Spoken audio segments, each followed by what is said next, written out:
First റൗണ്ടിലേക്ക് സ്വാഗതം. നോക്കാം തലക്കെട്ട്.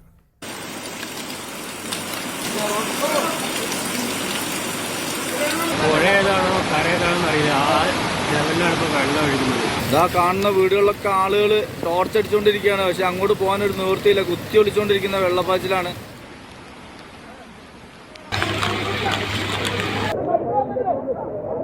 നാടിന് നടുക്കി വയനാട് ദുരന്തം. മുണ്ടക്കൈയെയും ചൂരമലയെയും വിഴുങ്ങി കനത്ത ഉരുൾപൊട്ടൽ. മരണം 50 കടന്നു. മണ്ണിനടിയിൽ നിന്ന് എടുക്കാനാകാതെ മൃതദേഹങ്ങൾ.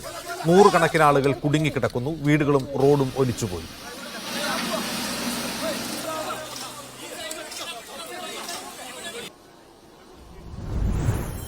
ഇവിടെ മുഴുവൻ വീട് തന്നെയായിരുന്നു. ഇവിടൊക്കെ നിങ്ങൾ കാണുന്ന മണ്ണല്ല, വീടായിരുന്നു. മരണസംഖ്യ എന്ന് പറഞ്ഞാൽ എത്രയാണെന്നൊന്നും പറയാൻ പറ്റില്ല. നമ്മൾ ഇനിയിപ്പോ കുറച്ച് കഴിഞ്ഞാൽ നമ്മളെ കുടുംബത്തിൽ എത്ര ആൾക്കാരുണ്ടായിരുന്നു എന്ന് അറിഞ്ഞാൽ മാത്രമേ അറിയുള്ളൂ സാറേ. എല്ലാം പോയി. ഈ ഡ്രസ്സ് മാത്രമേ ഉള്ളൂ, ഇത് മാത്രമേ ഉള്ളൂ.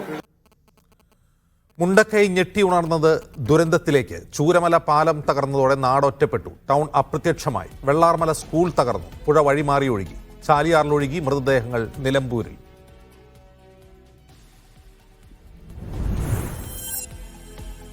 രക്ഷാദൌത്യം ദുഷ്കരം. പ്രതികൂല കാലാവസ്ഥ തടസ്സം. എയർലിഫ്റ്റിംഗ് അസാധ്യം. സൈന്യം മുണ്ടക്കൈയിലേക്ക് ഹെലികോപ്റ്ററുകൾ എത്തിക്കും. NDRF രംഗത്ത്. രക്ഷയ്ക്കായി കേണ് കുടുങ്ങിക്കിടക്കുന്നവർ. ഞങ്ങൾ മുണ്ടക്കായി വീടിന്റെ ഉള്ളിലാണ്, പുറത്തിറക്കാൻ പറ്റുന്നില്ല. ഇതുവരെ ഒരാൾ സാറേ എത്തിയിട്ടില്ല. അവിടെ ഞങ്ങളെ അനിയ മരിച്ചു കിടക്കുക, ഈ ബാപ്പ മരിച്ചു കിടക്കുക, ചെറിയ ചെക്ക മരിച്ചു കിടക്കുക. ഇതിന്റെ ഉള്ളിൽ ഓല കൂടുതൽ ഇപ്പൊ ഒരാൾ ജീവനുണ്ട്. അതിനുള്ളിൽ പുറത്ത് കിടക്കാൻ കഴിയുന്നുണ്ട് സാറേ.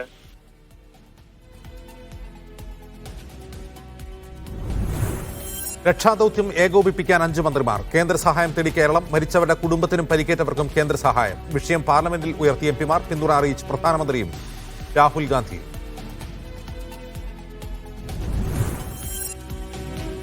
വടക്കേ മലബാറിൽ കനത്ത മഴയും മഴക്കെടുതിയും. കോഴിക്കോട്ടും പാലക്കാട്ടും ഉരുൾപൊട്ടൽ. മധ്യ കേരളത്തിലും മഴ ശക്തം. താഴ്ന്ന പ്രദേശങ്ങൾ വെള്ളത്തിൽ. ബാണാസുര ഡാം തുറന്നു. 5 ജില്ലകളിൽ റെഡ് അലർട്ട്. കനത്ത മഴ.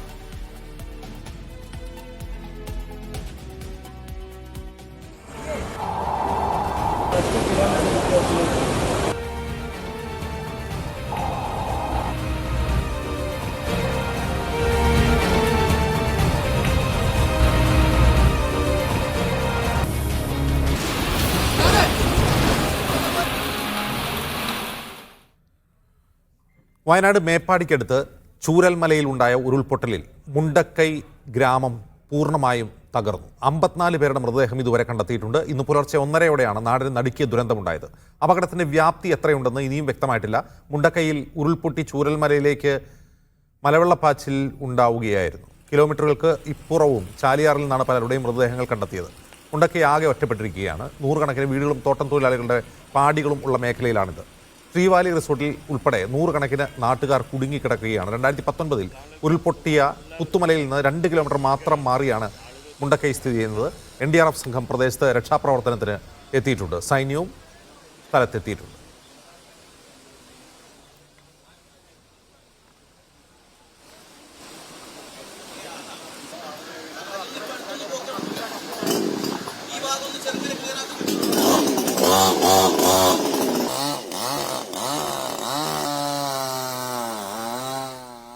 ന്യൂസ് ഡെസ്കിൽ നിന്ന് ഫൈസൽ നെടുമ്പാലവും അതിൽ KK ഷിതയും ഉണ്ട്. ആദ്യം ഫൈസലിലേക്ക്. ഫൈസൽ, ഈ ഗൂഗിൾ എർത്തിൽ ഈ പ്രദേശം ഞാൻ നോക്കിയിരുന്നു. അതിൻ്റെ തുടക്കം എന്ന് പറഞ്ഞ ഇരുവഴിഞ്ഞിപ്പുഴയുടെ തുടക്കമാണ്. അവിടെ ആയിരിക്കും ഉരുൾപൊട്ടിയത്. അങ്ങനെയാണോ ഈ വലിയ പാറയും മരങ്ങളും എല്ലാം വെള്ളവും എല്ലാം ഈ മുണ്ടക്കൈയിലേക്ക് എത്തിയത്? ഷിംല ജിംസ്, അങ്ങനെയല്ല. നമ്മൾ ഇത് മനസ്സിലാക്കേണ്ടത് ഈ മുണ്ടക്കൈ എന്ന് പറയുന്ന ഒരു പ്രദേശം വയനാട് ജില്ലയുടെ ഒരു അറ്റത്ത് സ്ഥിതി ചെയ്യുന്ന ഒരു മേഖലയാണ്. ഈ മേഖലയിൽ തന്നെ മലയോട് ചേർന്ന് കിടക്കുന്ന ഒരു മേഖലയാണ്. ഈ മേഖലയുടെ ഏറ്റവും അറ്റത്ത്, അതായത് ഈ മുണ്ടക്കൈയിൽ നിന്ന് തന്നെ ഏറ്റവും അറ്റത്ത് നിൽക്കുന്ന പുഞ്ചിരിമറ്റം എന്ന് പറയുന്ന ഒരു പ്രദേശത്ത് നിന്നാണ് ഈ ഒരു ഉരുൾപൊട്ടൽ ഉണ്ടായിരിക്കുന്നത് എന്നാണ് നമുക്ക് അവിടെ നിന്ന് ആളുകളിൽ നിന്ന് മനസ്സിലാക്കാൻ കഴിയുന്നത്. പുഞ്ചിരിമറ്റം പ്രദേശത്ത് നിന്ന് ഒരു ഉരുൾപൊട്ടൽ, വലിയ ശബ്ദത്തോടു കൂടി ഒരു ഉരുൾപൊട്ടലാണ് ഉണ്ടാകുന്നത്. അപ്പോൾ ആ ഒരു സമയം ഏകദേശം 1:30 കൂടിയാണ് ഈ ഒരു വലിയ ഒരു ദുരന്തം ഉണ്ടാകുന്നത്. 1:30 ഈ ദുരന്തം ഉണ്ടാകുന്നു. വലിയ ശബ്ദത്തോടു കൂടി തന്നെ ആളുകൾ എന്താണ് സംഭവിക്കുന്നതെന്നറിയാതെ നെട്ടിവിറക്കുന്ന ഒരു സാഹചര്യം ഉണ്ടാകുന്നു. നമ്മുടെ ഒരു 2 മണിയോട് കൂടിയാണ് ഈ ഒരു വാർത്ത പുറം ലോകത്ത് എത്തുന്നത്. അവിടെ നിന്ന് ആളുകൾ വിളിച്ചുകൊണ്ടിരിക്കുന്നു. നമ്മളെയൊക്കെ എൻ്റെ ഒരു സുഹൃത്ത് വിളിച്ചിരുന്നു. ആ 2:15 കൂടി സുഹൃത്ത് വിളിച്ചു. അപ്പോൾ കൃത്യമായിട്ടുള്ള വിവരം എന്താണെന്ന് നമ്മൾ ചോദിച്ചു. അപ്പോൾ അദ്ദേഹം പറയുന്ന ഒരു ദയനീയമായ ഒരു വാക്കുകൾ ഇങ്ങനെയാണ്: എൻ്റെ വീടിൻ്റെ പകുതിയോളം ചെളി വന്ന് അടിഞ്ഞിരിക്കുന്നു, എങ്കിൽ പുറത്തിറങ്ങാൻ കഴിയുന്നില്ല, എൻ്റെ വാഹനത്തിൻ്റെ പകുതിയോളം ചെളിയാണ്, എങ്കിലും ഞങ്ങൾ അവിടെ നിന്ന് മാറി തൊട്ട് മുകളിലുള്ള എൻ്റെ ജ്യേഷ്ഠൻ്റെ വീട്ടിലേക്ക് മാറിയിരിക്കുന്നു എന്നുള്ള ആ ഒരു വിവരമാണ് ആദ്യമായി നമുക്ക് ലഭിക്കുന്നത്. അപ്പോൾ തന്നെ അദ്ദേഹം നമ്മളോട് പറയുന്നു, കൂടുതൽ ആളുകളെ ഇങ്ങോട്ട് വിടണം, ഫയർഫോഴ്സിനെ വിടണം, എത്രത്തോളം ആളുകളെ ഇങ്ങോട്ട് എത്തിക്കാൻ പറ്റുമോ, പല ആളുകളും ഇവിടെ കുടുങ്ങിക്കിടക്കുന്നു എന്നുള്ള ആദ്യ വിവരം നമുക്ക് 2:15 കൂടി കിട്ടുന്നു. പിന്നീടാണ് ഈ ഒരു വാർത്ത പുറം ലോകത്ത് വ്യാപിക്കുന്നത്. അപ്പോൾ നിരവധി ആളുകൾ ആ ഒരു സമയം 2:30-2:45 കൂടി തന്നെ ആളുകൾ ആ പ്രദേശത്തേക്ക് എത്തുന്നു. ഫയർഫോഴ്സിന്റെ സംഘവും നാട്ടുകാരും ആദ്യഘട്ടത്തിൽ ഈ ഒരു പ്രദേശത്തേക്ക് എത്തുന്നു. പക്ഷേ ഈ ഒരു പ്രദേശത്ത് വലിയ വെല്ലുവിളിയായി നിന്നത് ഈ ഒരു വെളിച്ചത്തിന്റെ കുറവാണ്. അപ്പോൾ ഈ ഒരു ഭാഗത്ത് കഴിഞ്ഞ 2 ദിവസമായി കനത്ത മഴ പെയ്യുന്നു. അതുകൊണ്ട് തന്നെ ഈ പ്രദേശത്ത് വൈദ്യുതിയില്ല. പല ആളുകളുടെയും ഫോണുകൾ ഓഫാകുന്നു. പ്രദേശത്തെത്തിയ ആളുകൾക്ക് എന്ത് ചെയ്യണമെന്ന് അറിയാതെ നിൽക്കുന്ന ഒരു സാഹചര്യം. ചുരമല ടൗൺ ആണ് തൊട്ടടുത്തുള്ളത്. ആ ടൗണിൽ ഈ വ്യാപകമായി ചെളി അടിഞ്ഞു കിടക്കുന്ന ഒരു സാഹചര്യം. അപ്പോൾ ഈ ഒരു ചെളി അടിഞ്ഞു കിടക്കുന്നത് കൊണ്ട് തന്നെ ആളുകൾക്ക് അങ്ങോട്ട് പോകാൻ കഴിയുന്നില്ല. പിന്നെ ആളുകൾ കയ്യിലുള്ള ടോർച്ച് മറ്റ് മൊബൈൽ ഫ്ലാഷ് ലൈറ്റുകളൊക്കെ ഉപയോഗിച്ച് ആളുകൾക്ക് മനസ്സിലായ ഒരു കാര്യം, ചൂരൽമലയിൽ നിന്ന് മുണ്ടക്കയിലേക്ക് പോകുന്ന പ്രധാന പാലം തകർന്നിരിക്കുന്നു. ആ ഒരു പാലം തകർന്നാൽ തന്നെ ഈ ഭാഗത്ത് നിന്ന് അങ്ങോട്ടേക്കുള്ള ഒരു ഗതാഗതം പൂർണ്ണമായും തടസ്സപ്പെടുന്നു. അങ്ങനെ ആ ഒരു സമയത്ത് പിന്നെ അവിടെ നടക്കുന്നത് ചൂരൽമല ടൗൺ വൃത്തിയാക്കുന്ന ഒരു സാഹചര്യം. അപ്പോൾ ചെളി മാറ്റി എങ്ങനെയെങ്കിലും ആളുകളുടെ അടുത്തേക്ക് എത്തിക്കാനുള്ള ഒരു സാഹചര്യം. പിന്നീട് അവിടുത്തെ വാർഡ് മെമ്പറുടെ പ്രതികരണം വരുന്നു. വാർഡ് മെമ്പർ പറയുന്നു, ഈ ഭാഗത്ത് വലിയ ഉരുൾപൊട്ടൽ ഉണ്ടാകുന്നു. അപ്പോൾ ആ ഉരുൾപൊട്ടൽ ഉണ്ടാകുന്നത് എത്രയും പെട്ടെന്ന് ആളുകൾ ഇങ്ങോട്ട് വരണം, രക്ഷിക്കാൻ വരണം എന്ന് പറയുന്നു. പിന്നീട് ആളുകൾ അങ്ങോട്ട് പോകുമ്പോൾ റോഡിൽ മരം വീണ് റോഡ് ഗതാഗതം തടസ്സപ്പെടുന്നു. ആ ഒരു സാഹചര്യമൊക്കെ നിലനിൽക്കുമ്പോൾ പിന്നീട് നമുക്ക് മനസ്സിലാകുന്ന ഈ ദുരന്തത്തിന്റെ വ്യാപ്തി എത്രത്തോളം വെളിച്ചം വെക്കാതെ മനസ്സിലാകില്ല എന്നുള്ള ഒരു 6 മണിയോടുകൂടി വെളിച്ചം വെക്കുന്നതോടുകൂടി ഈ എത്രത്തോളം വലുതാണ് ഈ ഒരു ദുരന്തം എന്നുള്ളത് നമ്മൾ മനസ്സിലാക്കുകയാണ്. മുണ്ടക്കൈ ഭാഗത്തേക്ക് തീരെ എത്തിപ്പെടാൻ കഴിയുന്നില്ല. അവിടെ നിന്ന് പൊട്ടി ഒലിച്ചു വന്ന മണ്ണും മറ്റ് ചെളിയും മറ്റ് അവശിഷ്ടങ്ങളും ചൂരൽമല ടൗണിലേക്ക് എത്തുമ്പോൾ അതിഭീകരമാകുന്ന കാഴ്ച. ചൂരൽമല വൊക്കേഷണൽ ഹയർ സെക്കൻഡറി സ്കൂളിൻ്റെ ഒരു കെട്ടിടം പൂർണ്ണമായും മണ്ണിനടിയിലായിരിക്കുന്നു. ഒരു നില കെട്ടിടത്തിൽ പൂർണ്ണമായും മണ്ണിനടിയിലായിരിക്കുന്നു. സ്വാഭാവികമായി ഒഴുകുന്ന പുഴയുടെ 4 ഇരട്ടി വലുപ്പത്തിൽ ഈ ഒരു ദുരന്തം, ഈ ഉരുൾപൊട്ടലിൻ്റെ വ്യാപ്തി ആ ഒരൊറ്റ ദൃശ്യത്തിൽ നിന്ന് തന്നെ മനസ്സിലാക്കാൻ കഴിയുന്ന തരത്തിലായിരുന്നു ആദ്യ കാഴ്ചകൾ. വെളിച്ചം വന്നതുടനെ ആദ്യ കാഴ്ചകൾ വളരെ വ്യക്തമായിരുന്നു. പിന്നീടാണ് ഈ ഒരു ഭാഗത്ത് നിന്ന് മരത്തിൻ്റെയും മറ്റ് ഇടയിൽ നിന്നായി ഓരോ ബോഡികളായി ആളുകൾ കണ്ടെടുക്കുന്നു. നടക്കുന്ന വഴികളിൽ പോലും കാലിന് അടിയിലായിട്ട് അല്ലെങ്കിൽ സമീപത്തായിട്ട് നിരവധി ബോഡികൾ കണ്ടെത്തുന്നു.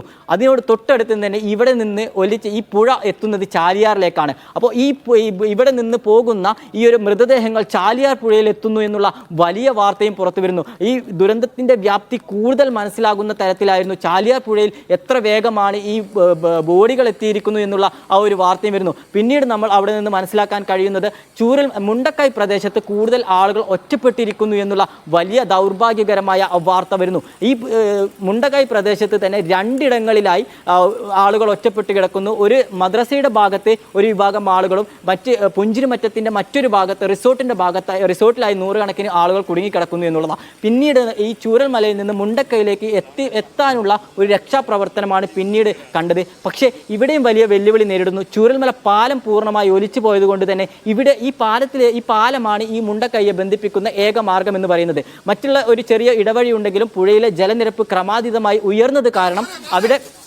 അവിടേക്ക് എത്തിപ്പെടാനുള്ള ഒരു പ്രയാസം നിലനിൽക്കുന്നു.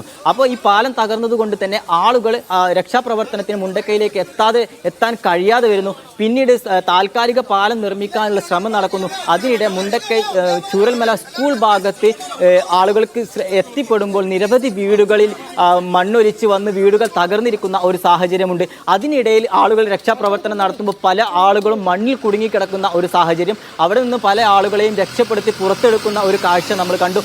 അതിനിടെയാണ് പല ആളുകളുടെയും മൃതദേഹം ഈ ചെളിയിൽ കുടുങ്ങിക്കിടക്കുന്ന ഒരു നിലയിലുണ്ട്. അവരെയും മൃതദേഹങ്ങൾ ഓരോന്നായി പുറത്തെടുക്കുന്ന ദയനീയമായ ഒരു കാഴ്ചയും നമ്മൾ കണ്ടു. അതിനിടെ പിന്നീട് NDRFന്റെ കുറച്ച് പേരും അതുപോലെ നാട്ടുകാരായ കുറച്ച് പേരും മുണ്ടക്കൈയിലേക്ക് എത്താനുള്ള ഒരു ശ്രമം നടത്തുന്നു. ആ മുണ്ടക്കൈയിലേക്ക് എത്തുന്ന സമയത്ത് അവിടെ മനസ്സിലാക്കേണ്ട ഒരു കാര്യം, മുണ്ടക്കൈ ടൗൺ പൂർണ്ണമായും ഒലിച്ചു പോയിരിക്കുന്നു എന്നുള്ളതാണ്. ആ മുണ്ടക്കൈ ടൗണിൻ്റെ ഒരു ഘടന നമ്മൾ മനസ്സിലാക്കേണ്ടത് പുഴയുടെയും ടൗണിൻ്റെയും ഇടയിലായിട്ട് നിരവധി വീടുകൾ 250-ലധികം വീടുകൾ ഈ ഒരു പ്രദേശത്തുണ്ട്. അപ്പോൾ ഈ ഒരു പ്രദേശത്തിൻ്റെ ഒരു ഘടന മനസ്സിലാക്കിക്കൊണ്ട് അവിടെ നിരവധി പാടികൾ സെൻട്രൽ റോക്ക് എസ്റ്റേറ്റിൻ്റെ ഭാഗമായിട്ടുള്ള നിരവധി പാടികൾ ഈ ഒരു മേഖലയിലുണ്ട്. ആ പാടികളും ഉൾപ്പെടെ ജനവാസ മേഖലയിലെ വീടുകളും പൂർണ്ണമായി തകർന്നിരിക്കുന്നു എന്നുള്ള വളരെ ദയനീയമായ ആ ഒരു വാർത്ത മുണ്ടക്കൈയിൽ നിന്ന് കിട്ടുന്നു. ആളുകൾക്ക് രക്ഷാപ്രവർത്തനം നടത്താൻ അങ്ങോട്ട് എത്തിപ്പെടാത്ത ഒരു സാഹചര്യം. അതിനിടെ ചൂരൽമലയിൽ നിന്ന് ഞാൻ ഫൈസലിലേക്ക് വരാം. ഇപ്പോൾ സാജിദ് അജ്മൽ ഉണ്ട് ചൂരൽമലയിൽ നിന്ന്. സാജിദ് ഇപ്പോൾ എവിടെയാണ് നിൽക്കുന്നത്?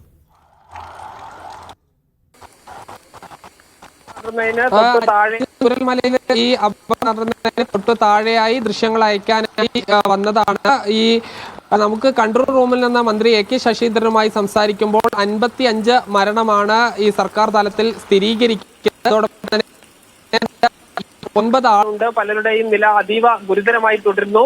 ഈ ആംബുലൻസുകൾ ഇങ്ങനെ ചീറി പാഞ്ഞു പോയിക്കൊണ്ടിരിക്കുകയാണ്. അതായത് ഈ മണ്ണ് മാറ്റുകയും അതുപോലെ തന്നെ മരങ്ങൾ മാറ്റുകയും ചെയ്യുമ്പോഴാണ് പല മൃതദേഹങ്ങളും അതുപോലെ തന്നെ ജീവനോടെയും ആളുകളെ കിട്ടുന്നത്. ഈ പുഴ പൂർണ്ണമായി ഈ ചൂരൽമലയിലെ പുഴ ഒരു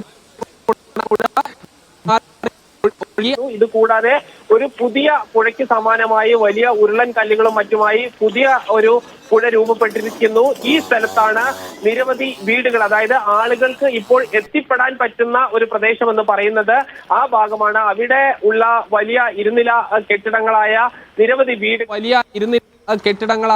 നിരവധി വീടുകൾക്ക് ആ വീടുകൾക്ക് പലതിനും താഴെ നിലയിൽ മുകളിലെ നില പൂർണ്ണമായി ഒലിച്ചുപോയ നിലയിലാണ്. താഴെ നിലയിലും മറ്റും ആളുകൾ ഇപ്പോഴും കുടുങ്ങിക്കിടക്കുന്ന ഒരു സാഹചര്യമുണ്ട്. ഇത് കൂടാതെയാണ് മുണ്ടക്കഴയിൽ 100 കണക്കിന് ആളുകൾ കുടുങ്ങിക്കിടക്കുന്നു. നേരത്തെ സുഹൈൽ എന്ന ഒരു വ്യക്തി നമ്മോട് സംസാരിച്ചു. ആ സുഹൈലിന്റെ ഒരു സാഹചര്യം, സുഹൈലിന്റെ ഈ സഹോദരനെയാണ് നമ്മൾ ഇവിടെ നിന്ന് കണ്ടത്, താഴെ നിന്ന് കണ്ടത്.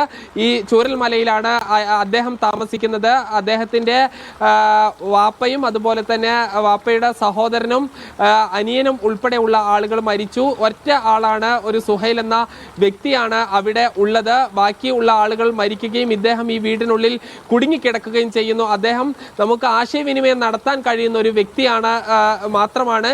ഇതുപോലുള്ള നിരവധി ആളുകളുണ്ട്. ഇപ്പോഴും ആളുകളെ കാണാൻ കഴിയാത്ത തിരഞ്ഞ് കൊണ്ടിരിക്കുന്ന ഒരു സാഹചര്യമുണ്ട്. ആ മുണ്ടക്കൈ എന്നുള്ള ഒരു ഗ്രാമം തന്നെ പൂർണ്ണമായും ഇല്ലാതായിരിക്കുകയാണ്. NDRFന്റെ സംഘവും ഫയർഫോഴ്സിന്റെ സംഘവും നാട്ടുകാരും ഈ അങ്ങോട്ട് എത്താനുള്ള ശ്രമം തുടർന്നുകൊണ്ടിരിക്കുകയാണ്. ചൂരൽമല ഈ സ്കൂളിന്റെ ഭാഗത്ത് നിന്ന് അങ്ങോട്ട് ഏതാണ്ട് ഒരു 2 കിലോമീറ്ററാണ് ഉണ്ടാവുക. ഈ പുഴ മുറിച്ച് പൂർണ്ണമായി കടന്നു കഴിഞ്ഞാൽ അങ്ങോട്ട് എത്താം. പക്ഷേ അതിനിടയിൽ എന്തെല്ലാം ഉണ്ട്, വലിയ പാറക്കഷ്ണങ്ങളോ ഈ വഴി സുഗമമായി ആണോ എന്നുള്ളതെല്ലാം തന്നെ വലിയൊരു പ്രതിസന്ധിയായി നിലനിൽക്കുകയാണ്. എന്തായാലും 100 കണക്കിന് ആളുകളാണ് ഇപ്പോഴും അവിടെ കുടുങ്ങിക്കിടക്കുന്നത്. ഇവരുടെ ജീവൻ തന്നെ ഒരു ചോദ്യചിഹ്നമായി ഇപ്പോൾ നിൽക്കുന്നു. എന്തായാലും ഈ സർക്കാർ തലത്തിലുള്ള നടപടികൾ തുടങ്ങുന്നുണ്ട്. പക്ഷേ ഈ പലപ്പോഴും ഈ രക്ഷാപ്രവർത്തകർക്ക് ഈ കോൺക്രീറ്റ് ഭിത്തുകളും മറ്റും പൊളിക്കാനുള്ള ഒരു സംവിധാനം ഈ താഴെ ചൂരൽമലയിൽ തന്നെ ഇല്ലാത്ത ഒരു പ്രയാസം അവർ നേരിടുന്നുണ്ട്. ഈ രീതിയിൽ ഈ രക്ഷാപ്രവർത്തനം ഇനിയും അതിൻ്റെ ഒരു പ്രാരംഭഘട്ടത്തിൽ മാത്രമാണ് ഇപ്പോഴും എത്തിയിട്ടുള്ളത്. ഏറ്റവും വലിയ ദുരന്തമുണ്ടായ, ഏറ്റവും വലിയ നാശനഷ്ടങ്ങളുണ്ടായ ആളുകളെ കാണാതിരിക്കുന്ന മുണ്ടക്കൈ എന്ന ഭാഗത്തേക്ക് ഇനിയും എത്തിപ്പെടാനുണ്ട്. ഇതിൽ നിലമ്പൂർ ഭാഗത്ത് നിന്ന്, പോത്തുകല്ലിൽ നിന്ന് ഈ 17ഓളം ആളുകളുടെ മൃതദേഹമാണ് ലഭിച്ചത്. ഇത് ഏത് ഭാഗത്ത് നിന്ന് ഒഴുകി പോയ ആളുകളാണ് എന്നുള്ളത് അടക്കം, അതായത് ചൂരൽമലയിൽ നിന്നാണ് മുകളിൽ നിന്നാണോ എന്നുള്ളതെല്ലാം തന്നെ ഇനിയും അറിയേണ്ടതുണ്ട്. ഇപ്പോൾ ലഭിച്ച മൃതദേഹങ്ങളിൽ എല്ലാം തിരിച്ചറിഞ്ഞിട്ടില്ല. പലർക്കും ഈ ശരീരത്തിന്റെ പല ഭാഗങ്ങളിലും ഈ തല ഉൾപ്പെടെ അറ്റുപോയ നിലയിലാണ്. ഇത്തരം ആളുകളെ തിരിച്ചറിയണം. പല വീടുകളിലെ മുഴുവൻ ആളുകളെയും കാണാതായിട്ടുണ്ട്. അതുകൊണ്ട് തന്നെ ഇവരെ തിരിച്ചറിയുക എന്നുള്ളത്, അതിന് തിരിച്ചറിയാൻ ആളെ കിട്ടാത്തൊരു സാഹചര്യം. ഇങ്ങനെ വലിയ ഒരു ദുരന്തമാണ് നടന്നിരിക്കുന്നത്. ആ ദുരന്തത്തിന്റെ വ്യാപ്തി ഇപ്പോഴും നമുക്ക് പൂർണ്ണമായി മനസ്സിലാക്കാൻ കഴിഞ്ഞിട്ടില്ല. അങ്ങോട്ട് എത്തിക്കഴിഞ്ഞാൽ മാത്രമേ എത്രത്തോളം വലിയൊരു ദുരന്തമാണ് എന്നുള്ളത് ബോധ്യപ്പെടുകയുള്ളൂ. നമുക്കുണ്ടായ കവളപ്പാറയിലും ഉണ്ടായ ദുരന്തത്തെക്കാൾ ഭീകരമായ ഒരു ദുരന്തം തന്നെയാണ് ഈ വയനാട്ടിലെ ചൂരൽമലയിൽ ഉണ്ടായിരിക്കുന്നത്. അജിംസ്. ശരി, സാജിദ് അജ്മലാണ് വിവരങ്ങൾ നൽകിക്കൊണ്ടിരിക്കുന്നത്. ചൂരൽമലയിൽ നിന്ന് മരണം ഇപ്പോൾ 54 ആയിട്ടുണ്ട്. ഇനിയും നിരവധി പേർ അവിടെ കുടുങ്ങിക്കിടക്കുന്നു എന്നാണ് അറിയുന്നത്. ഇപ്പോൾ ത്വാഹിർ എന്ന് പറയുന്ന രക്ഷാപ്രവർത്തകൻ സംഭവസ്ഥലം നമ്മളോടൊപ്പം. ത്വാഹിർ, ഈ എത്ര ആളുകളെ ഇനി കാണാനുണ്ട് എന്ന വല്ല കണക്കുണ്ടോ? അത് കൃത്യമായിട്ട് ഇപ്പോഴും അറിവ് കിട്ടിയില്ല. കാരണം ചൂരൽമല പാലം തകർന്നുകൊണ്ട് മുണ്ടക്കയിലേക്ക് എത്താൻ പറ്റിയില്ല എന്നാണ് അറിഞ്ഞത്. ഞാനിപ്പോ ഇവിടെ ഫാമിലി ഹെൽത്ത് സെന്ററിലുള്ളത്. ഇപ്പൊ 42ാമത്തെ ബോഡിയിലൊപ്പം വന്നു, ഇവിടെ എത്തിയിട്ടുണ്ട്. ഇപ്പോ ഇനിയും വന്നുകൊണ്ടിരിക്കുന്നുണ്ട്, ബോഡികൾ വന്നുകൊണ്ടിരിക്കുകയാണ്. അത് താഹിറി രക്ഷാപ്രവർത്തകർ ഇപ്പോഴും മുണ്ടക്കയിൽ പൂർണ്ണമായി അവിടെ എത്താൻ കഴിഞ്ഞിട്ടില്ല എന്നാണ് പറയുന്നത്. അതെ അതെ, അങ്ങനെയാണ് പറഞ്ഞത്. ഞാനിപ്പോ ഇവിടെ ഫാമിലി ഹെൽത്ത് സെന്ററിലുള്ളത്. ഇവിടെ ബോഡി വരുന്നു, അതിന്റെ കാര്യങ്ങളൊക്കെ ആയിട്ട് നിൽക്കുവാണ്. അപ്പൊ അവിടുത്തെ കൃത്യമായിട്ട് അറിയാൻ പറ്റിയിട്ടില്ല. ഓക്കെ, നന്ദി താഹിർ ഈ വിവരം നൽകിയതിന്.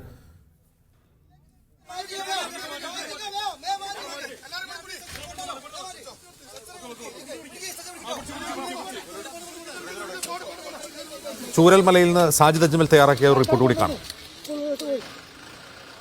ഉരുൾപൊട്ടലുണ്ടായ സ്ഥലത്താണ് ഞാൻ ഉള്ളത്. ഈ മുണ്ടക്കൈ ഭാഗത്ത് നിരവധി ആളുകളാണ് കുടുങ്ങിക്കിടക്കുന്നത്. എന്നോടൊപ്പം ഉള്ളത് ഈ മുണ്ടക്കൈ ഭാഗത്തെ ആളുകളാണ്. ഇർഷാദ് എന്ന യുവാവുണ്ട്.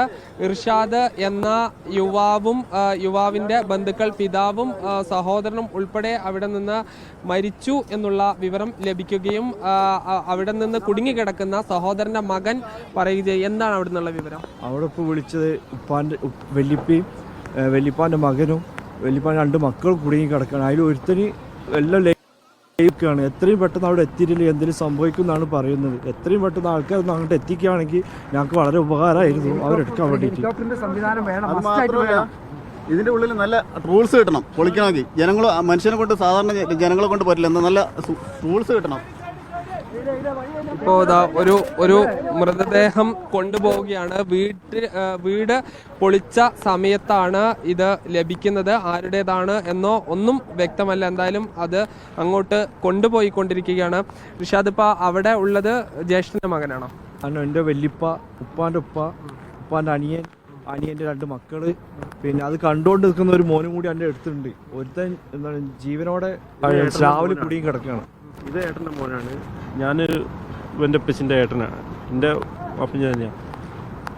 അപ്പോൾ വാപ്പയാണ് മരിച്ചത്. വാപ്പ മരിച്ചിട്ടുണ്ട്, ഏട്ടൻ മരിച്ചിട്ടുണ്ട്, ഏട്ടൻ്റെ മോൻ മരിച്ചിട്ടുണ്ട്, പിന്നെ പെങ്ങളെ മോൻ മരിച്ചിട്ടുണ്ട്. ഇതാണ് ഇപ്പോൾ ഏട്ടൻ്റെ മോനാണ് ഇപ്പോൾ മുണ്ടക്കൈയിൽ നിന്ന് വിളിക്കുന്നത്. ഇവിടുന്ന് ഇനി 1.5 കിലോമീറ്ററും കൂടി എത്തണം അങ്ങോട്ട് എത്താനുള്ള സംവിധാനം ഞങ്ങൾക്കില്ല. ഇപ്പോഴും ഫോണിൽ അയാൾ സംസാരിക്കുന്നത്, ഫോണിൽ കോൺടാക്ട് ചെയ്തപ്പോൾ ഏട്ടൻ്റെ മോനാണ് എന്നോട് സംസാരിച്ചത്.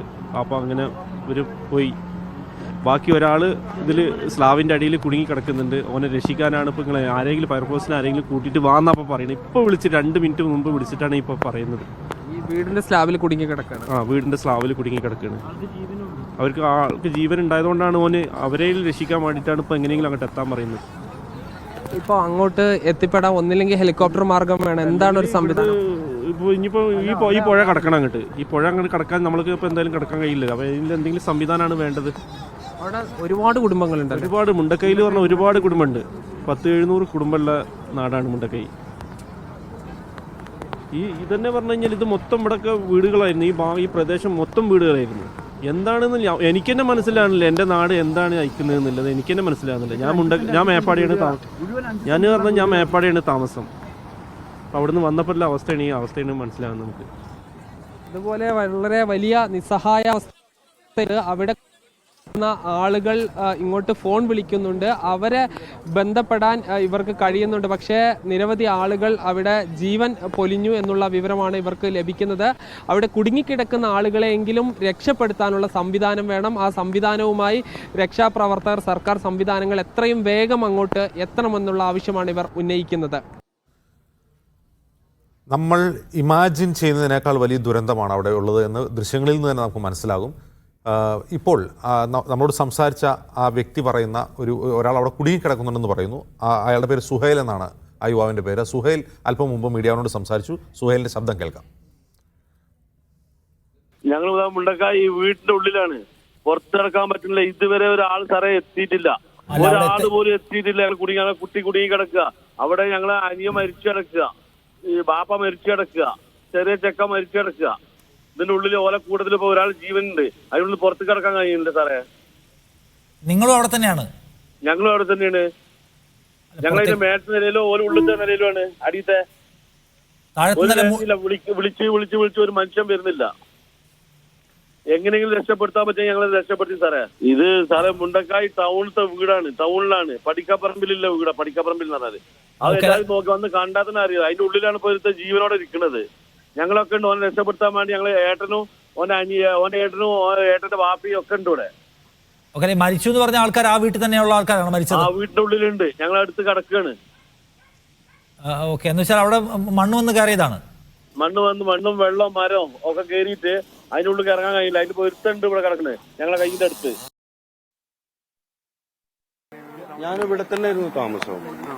ഞാന് ഇതവിടെ ആ തറ കണ്ടില്ലേ, എല്ലാം പോയി. ഈ ഡ്രസ്സ് മാത്രമേ ഉള്ളൂ, ഇത് മാത്രമേ ഉള്ളൂ. പോയിക്കോട്ടെ, അതൊക്കെ പോയിക്കോട്ടെ, ഒന്നും വിഷയമല്ല. അതൊക്കെ നമുക്ക് ദൈവം തന്നല്ലേ. അയൽക്കാര് ഞങ്ങള് ബാക്കിയുള്ളവരൊന്നില്ലായിരുന്നു, ഒരു കുടുംബം ഉണ്ടായിരുന്നു, അവര് പോയി, കിട്ടിയില്ല അവരെ. പിന്നെ പറഞ്ഞാല് ഏട്ടാ ഇവിടെ മുഴുവൻ വീട് തന്നെ ഇരുന്നു. ഇവിടെ ഒക്കെ നിങ്ങൾ ഈ കാണുന്ന മാന്നല്ല, വീടിരുന്നു. 100, 300, 200, 250 വീടിന്റെ അടുത്ത് ഇവിടെ ഉണ്ടായിരുന്നു. മരണസംഖ്യ എന്ന് പറഞ്ഞാൽ എത്രയൊന്നും പറയാൻ പറ്റില്ല. നമ്മൾ ഇനിയിപ്പോ കുറച്ച് കഴിഞ്ഞാൽ നമ്മളെ കുടുംബത്തിൽ എത്രയും ആൾക്കാരുണ്ടായിരുന്നു എന്ന് അറിഞ്ഞാൽ മാത്രമേ അറിയുള്ളൂ സാറേ. എന്റെ ഉമ്മാന്റെയും എന്റെ കുട്ടികളും ഭാഗ്യം കൊണ്ട് ഞങ്ങൾ ഇവിടുന്ന് രക്ഷപ്പെട്ടു. അങ്ങനെ സംഭവിക്കുമെന്ന് ഞങ്ങൾക്ക് ആർക്കും അറിയുന്നില്ല. ഞങ്ങൾ അത്രയും വിശ്വാസമാണ്. പുഴ അങ്ങനെ ഒഴുകണ പുഴ. ഇതൊന്നും ഇതിൽ കൂടെ ഒന്നും ഒരു ചാല് പോലും ഇല്ലാത്തതാ, ഒരു വെള്ളച്ചാല് പോലും ഇല്ലാത്തതാ. ഇപ്പൊ നമുക്ക് ഒരു പുഴ പോലെ ആയിപ്പോയി. എന്താ സാറേ ചെയ്യാ? അല്പം മുമ്പ് നമ്മൾ സുഹൈൽ എന്ന് പറയുന്ന ഒരാളുടെ ശബ്ദം കേട്ടു. അയാൾ കുടുങ്ങിക്കിടക്കുകയാണ്, അയാളുടെ തൊട്ടടുത്ത ആളുകൾ മരിച്ചു കിടക്കുകയാണ്.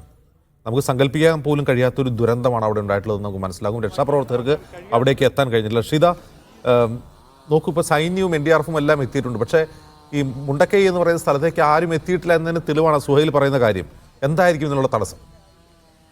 അജിംസെ, അവിടെ നേരത്തെ ഫൈസൽ പറഞ്ഞതുപോലെ തന്നെ പാലം, അങ്ങോട്ട് എത്തേണ്ട ഒരു പാലമുണ്ട്. ആ പാലം പൂർണ്ണമായും തകർന്നിരിക്കുന്നു. അതൊരു ചെറിയൊരു പുഴയല്ല, ഇപ്പോൾ ചെറിയൊരു പുഴയായിരുന്നത് ഇപ്പോൾ വലിയൊരു പുഴയായി മാറിയിട്ടുണ്ട്. ആ രീതിയിലുള്ള കുത്തൊഴുക്കും കല്ലും മരങ്ങളും എല്ലാം വന്ന് അവിടെ അടിഞ്ഞുകൂടിയിരിക്കുകയാണ്. അപ്പോൾ മുണ്ടക്കൈയിലേക്ക് എത്തണമെങ്കിൽ ഒരു പാലം നിർമ്മിക്കേണ്ടതുണ്ട്. ഉണ്ടായിരുന്ന ഒരു പാലമാണ്, അതായത് ആ ഭാഗത്തേക്ക് മുണ്ടക്കൈക്കാർ ആശ്രയിക്കുന്ന ഒരു പാലമായിരുന്നു ഈ ചൂരൽമലയിലെ പാലം എന്നുള്ളത്. ആ പാലമാണ് തകർന്നിട്ടുള്ളത്. അപ്പോൾ ഇനി അവിടേക്ക് ആരെങ്കിലും എത്തിക്കണമെങ്കിൽ, അല്ലെങ്കിൽ ആർക്കെങ്കിലും പോകണമെങ്കിൽ ഒരു പാലം നിർമ്മിക്കണം, അല്ലെങ്കിൽ എയർലിഫ്റ്റ് ആണ് അതിൽ ചെയ്യേണ്ട ഒരു കാര്യം എന്നുള്ളത്. അത് പക്ഷേ ഹെലികോപ്റ്റർ വന്നിട്ടുണ്ടായിരുന്നു. പ്രതികൂല കാലാവസ്ഥ കാരണം ഹെലികോപ്റ്റർ മടങ്ങുകയാണ് ഉണ്ടായത്. മറ്റൊന്ന്, ഇപ്പോൾ ശ്രമിച്ചുകൊണ്ടിരിക്കുന്ന സൈന്യവും NDRFും ഒക്കെ ശ്രമിച്ചുകൊണ്ടിരിക്കുന്ന ഒരു കാര്യം എന്ന് പറയുന്നത് അവിടെ ഒരു താൽക്കാലിക പാലം ഉണ്ടാക്കി മുണ്ടക്കൈയിലേക്ക് എത്തിക്കൊണ്ട് ആളുകളെ രക്ഷിക്കാനുള്ളതാണ്. അതിനുള്ള നടപടിക്രമങ്ങൾ അവിടെ നടക്കുന്നുണ്ട്. പക്ഷേ അത് ഏറെ പ്രയാസകരമായ, അല്ലെങ്കിൽ തീർത്തും ഒരു പ്രയാസകരമായ ഒരു കാര്യം തന്നെയാണ്. അതുകൊണ്ട് തന്നെയാണ് ഇത് വൈകുന്നത് എന്നാണ് നമുക്കിപ്പോൾ പറയാനുള്ളത്. എല്ലാ രീതിയിലുള്ള ആളുകളെയും അവിടേക്ക് എത്തിക്കാനുള്ള നിർദ്ദേശം മുഖ്യമന്ത്രി ഉൾപ്പെടെ നൽകിയിട്ടുണ്ട്. ഇപ്പോൾ രക്ഷാപ്രവർത്തന സൈന്യത്തിന്റെ എഞ്ചിനീയറിംഗ് ഗ്രൂപ്പ് വയനാട്ടിലേക്ക് എത്തുന്നുണ്ട്. അവിടെ ഉണ്ടായിരിക്കുന്ന ഈ ഉരുൾപൊട്ടലിൽ ഞാൻ പറഞ്ഞതുപോലെ തന്നെ പാലം തകർന്നിട്ടുണ്ട്. അങ്ങനെ ഒരു പാലം തകർന്ന സാഹചര്യത്തിൽ എത്രയും പെട്ടെന്നൊരു താൽക്കാലിക പാലം ഉണ്ടാക്കിക്കൊണ്ട് ആളുകളെ, അവിടെ ജീവന് വേണ്ടി ആളുകൾ അപേക്ഷിക്കുകയാണ്. നമ്മളോടൊക്കെ എല്ലാവരോടും ആരെങ്കിലും വരൂ എന്നുള്ള ഒരു അപേക്ഷയാണ് മുന്നിൽ വെക്കുന്നത്. അങ്ങനെ ആളുകളിലേക്ക് എത്തിക്കാൻ ഒരു താൽക്കാലിക ഒരു ബദൽ സംവിധാനം അടക്കമുള്ളവ ഉണ്ടാക്കേണ്ടതുണ്ട്. അതിനുവേണ്ടിയാണ് സൈന്യത്തിന്റെ എഞ്ചിനീയറിംഗ് വിഭാഗം വരുന്നത്. മുഖ്യമന്ത്രിയുടെ നിർദ്ദേശപ്രകാരമാണ് അങ്ങനെ ഒരു സംഘം അവിടേക്ക് എത്തുകയും ചെയ്യുന്നത്. ഒപ്പം തന്നെ രക്ഷാപ്രവർത്തനത്തിനായി ഡ്രോണുകളും മറ്റും നിയോഗിക്കാനുള്ള ഒരു നിർദ്ദേശവും നൽകിയിട്ടുണ്ട്. അതൊക്കെ വിന്യസിച്ചുകൊണ്ട് രക്ഷാപ്രവർത്തന ആളുകൾ എവിടെയൊക്കെ കുടുങ്ങിക്കിടക്കുന്നുണ്ട് എന്നതുൾപ്പെടെയുള്ള കാര്യങ്ങളൊക്കെ അന്വേഷിക്കാൻ വേണ്ടിയാണ് പറഞ്ഞിട്ടുള്ളത്. അപ്പം കൂടുതൽ സൈന്യം അവിടേക്ക് എത്തുകയാണ്. സൈന്യം, NDRFിന്റെ സംഘം, അങ്ങനെ വിവിധ സേനാ വിഭാഗങ്ങളിലെയും ഈ രക്ഷാദൗത്യത്തിന് നേതൃത്വം നൽകുന്നവരും അടങ്ങിയ വലിയൊരു സംഘം തന്നെ വയനാട്ടിലേക്ക് എത്തുന്നുണ്ട്. NDRFിന്റെ ഒരു സംഘം ഇന്ന് വിലങ്ങാട് ഉരുൾപൊട്ടൽ ഉണ്ടായിരുന്ന സ്ഥലത്തുണ്ടായിരുന്നു. പക്ഷേ അവിടെ ഒരു ആളപായമോ ഒന്നും തന്നെ ഇല്ല. ഇവിടെയാണ് അതിൽ ഭീകരമായ, നമ്മൾ ഉദ്ദേശിക്കുന്ന തരത്തിലോ അല്ലെങ്കിൽ നമുക്ക് ഉദ്ദേശിക്കാനാവാത്ത തരത്തിലുള്ള ഒരു ദുരന്തമാണ് നമ്മൾ മുന്നിൽ കാണുന്നത്. അതുകൊണ്ട് തന്നെ അവിടെ ഒരു ആളുകളെ രക്ഷിക്കുക എന്നുള്ളതിൻ്റെ അടിസ്ഥാനത്തിൽ വിലങ്ങാട് നിന്നുള്ള NDRF സംഘത്തോട് വയനാട്ടിലേക്ക് തിരിക്കാൻ പറഞ്ഞിട്ടുണ്ട്. അവർ അവിടെ നിന്ന് വയനാട്ടിലേക്ക് തിരിക്കുകയും ചെയ്തിട്ടുണ്ട്. ആർമിയുടെ ബറ്റാലിയൻ, ടെറിട്ടോറിയൽ ആർമിയുടെ ഒരു ബറ്റാലിയൻ കോഴിക്കോട് നിന്ന് പുറപ്പെട്ടിട്ടുണ്ട്. 50 പേരടങ്ങുന്ന സംഘമാണ് ആ ബറ്റാലിയനിലുള്ളത്. ഇതിൻ്റെയൊക്കെ മുന്നോടിയായി തന്നെ കോഴിക്കോട് ചുരത്തിൽ വലിയ നിയന്ത്രണം ഏർപ്പെടുത്തിയിട്ടുണ്ടായിരുന്നു. കാരണം സേനയുടെ കൂടുതൽ വിഭാഗം എത്തണം, ആംബുലൻസുകൾ പോവുകയാണെങ്കിൽ അതിനുള്ള എല്ലാ സൗകര്യവും ഒരുക്കണം. അതുകൊണ്ട് തന്നെ ചുരത്തിൽ വലിയ വാഹനങ്ങൾക്ക് നിയന്ത്രണം ഏർപ്പെടുത്തിക്കൊണ്ട് എല്ലാ രീതിയിലുള്ള സൗകര്യങ്ങളും ഒരുക്കിക്കൊണ്ട് എത്രയും പെട്ടെന്ന് എത്തിക്കാനുള്ള സൗകര്യങ്ങളെല്ലാം തന്നെ ചെയ്തിട്ടുണ്ടായിരുന്നു. ഒപ്പം നേവിയുടെ സംഘം എത്തുന്നുണ്ട്. ഏഴിമലയിൽ നിന്നുള്ള നാവികസേനാ സംഘമാണ് അവിടേക്ക് എത്തുന്നത്. മന്ത്രിമാരുടെ സംഘമാണ്. ഈ പ്രവർത്തനങ്ങളെല്ലാം തന്നെ ഏകോപിപ്പിക്കുന്നത് മന്ത്രിമാരുടെ സംഘമാണ്. മന്ത്രി ശശീന്ദ്രൻ നേരത്തെ രാവിലെ തന്നെ അവിടെ എത്തുകയും ഈ രക്ഷാപ്രവർത്തനം നടക്കുന്ന സ്ഥലങ്ങളിൽ ചൂരൽമലയിൽ ഉൾപ്പെടെ എത്തുകയും ചെയ്തിട്ടുണ്ടായിരുന്നു. എന്തായാലും എല്ലാ രീതിയിലുള്ള സഹായങ്ങളും അല്ലെങ്കിൽ എല്ലാ രീതിയിലുള്ള ദൗത്യ സംഘത്തെയും അവിടേക്ക് എത്തിച്ചുകൊണ്ട് കൂടുതൽ ആളുകൾ അതിനുൾപ്പെട്ടിരിക്കുന്ന ആളുകളെ രക്ഷപ്പെടുത്താനുള്ള രക്ഷാപ്രവർത്തനത്തിനുള്ള നടപടികൾ തന്നെയാണ് നടത്തുന്നത്. പക്ഷേ ഇതിലൊക്കെ തന്നെ നമുക്ക് പറയേണ്ടത് ഇതിൻ്റെ ഒരു ദുരന്ത വ്യാപ്തി എന്ന് പറയുന്നത് നമുക്കിപ്പോഴും വ്യക്തമായിട്ടില്ല. ചൂരൽമലയിൽ നമ്മൾ ഈ കാണുന്ന അല്ലെങ്കിൽ നമ്മുടെ ദൃശ്യങ്ങളിലൊക്കെ കാണുന്ന സ്ഥലം മാത്രമാണ് നമ്മുടെ മുന്നിൽ ഇപ്പോൾ ഉള്ളത്. അവിടെ തന്നെയാണ് ഈ 102 പേരെ ഇപ്പോൾ ആശുപത്രിയിൽ എത്തിച്ചിരിക്കുന്നു. അതിൽ ഇത്രയും മരണം സംഭവിച്ചിരിക്കുന്നു എന്നുള്ള ഒരു ഭയാനകമായ ഒരു ചിത്രം നമ്മുടെ മുന്നിലുണ്ട്. അപ്പോൾ അതിന് മുകളിലേക്ക് നമ്മൾ കയറി കഴിഞ്ഞാൽ അല്ലെങ്കിൽ NDRFിൻ്റെയൊക്കെ രക്ഷാദൗത്യ സംഘം അവിടേക്ക് എത്തിക്കഴിഞ്ഞാൽ മാത്രമേ അവിടെ എത്രത്തോളം ആളുകളുണ്ട്, എത്രത്തോളം ആളുകൾ അവിടെ കുടുങ്ങിക്കിടക്കുന്നുണ്ട്, മണ്ണിനടിയിലുണ്ട്, ജീവന് വേണ്ടി അവർ ശ്രമിക്കുന്നുണ്ട് എന്നതുൾപ്പെടെയുള്ള കാര്യങ്ങൾ അറിയാൻ പറ്റുകയുള്ളൂ. ഒപ്പം തന്നെ അവിടെ തന്നെയുള്ള ഈ ചുറ്റും ഒറ്റപ്പെട്ടു പോയ നിരവധി ആളുകളുണ്ട്. ഒരു റിസോർട്ടിൽ നിരവധി ആളുകൾ കുടുങ്ങിക്കിടക്കുന്നു, ഹോം സ്റ്റേയിൽ നിരവധി ആളുകൾ കുടുങ്ങിക്കിടക്കുന്നു. അങ്ങനെ ഒരുപാട് ആളുകൾ ജീവന് വേണ്ടി കേണുകൊണ്ടിരിക്കുന്ന ഒരു സാഹചര്യമാണ് നമ്മളിപ്പോൾ മുന്നിൽ കാണുന്നത്. എന്നാലും വലിയ ദുരന്ത സമാനമായ ഒരു ചിത്രം തന്നെയാണ് നമുക്ക് മുന്നിൽ ഇപ്പോഴുള്ളത്. പുത്തുമലയിൽ അന്ന് ജീവൻ നഷ്ടപ്പെട്ടത് 17 പേർക്കാണെങ്കിൽ ഇപ്പോൾ 54 പേരുടെ ജീവൻ നഷ്ടപ്പെട്ടിട്ടുണ്ട്. അതൊരു ഔദ്യോഗിക സ്ഥിരീകരണം വരികയും ചെയ്തിട്ടുണ്ട്. പക്ഷേ അതിൻ്റെ ആ ദുരന്തത്തിൻ്റെ ഒരു വ്യാപ്തി ഇനിയും കൂടാനുള്ള ഒരു സാധ്യതയാണ് നമുക്ക് കാണാൻ കഴിയുന്നത്. ഒരു ചെറിയ പുഴ ഒരു വലിയ പുഴയായി മാറിയിരിക്കുന്നു ഇവിടെ എന്നുള്ളതാണ്. നേരത്തെ ഒരാൾ പറഞ്ഞതുപോലെ നമ്മുടെ അസ്ലമിനോട് സൂചിപ്പിച്ച പോലെ തന്നെ ഇവിടെ ഒരു പുഴയുടെ ഒരു കൈവഴി പോലും ഇല്ലായിരുന്നു, ഒരു ചെറിയ ചാല് പോലും ഇല്ലാതിരുന്ന സ്ഥലമെല്ലാം തന്നെ വലിയ പുഴയായി മാറിയിട്ടുണ്ട്. അത്ര ഭീകരമായ രീതിയിലുള്ള ഒരു ഉരുൾപൊട്ടലാണ് ഇന്നലെ അർദ്ധരാത്രിയോടുകൂടെ തന്നെ ഉണ്ടായിരിക്കുന്നത്, ആളുകൾ ഉറങ്ങുന്ന സമയത്ത് ഉണ്ടായിരിക്കുന്നത്.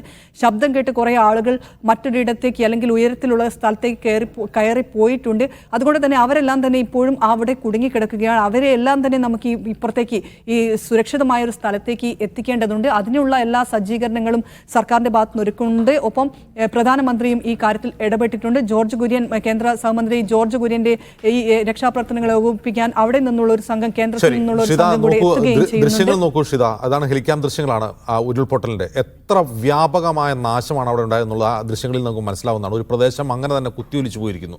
ആ ദൃശ്യങ്ങളിൽ നമുക്കത് മനസ്സിലാവുന്നു. അസ്ലം ഉണ്ട്, മുഹമ്മദ് അസ്ലം ഉണ്ട് സംഭവ സ്ഥലത്ത് നിന്ന്.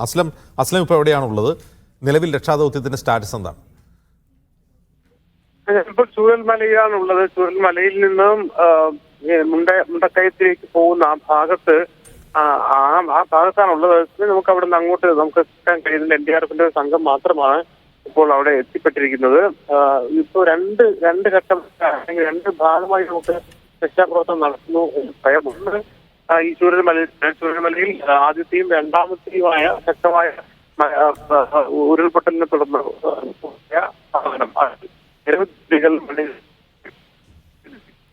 ഞാൻ അസ്ലമിലേക്ക് വരാം. അസ്ലമിന്റെ ടെലിഫോൺ ബന്ധം അവിടെ ഈ മഴ മൂലം നെറ്റ്വർക്കൊക്കെ വളരെ പ്രശ്നമാണെന്ന് തോന്നുന്നു. അത് രക്ഷാ ദൗത്യത്തെ ബാധിക്കുകയും ചെയ്യും.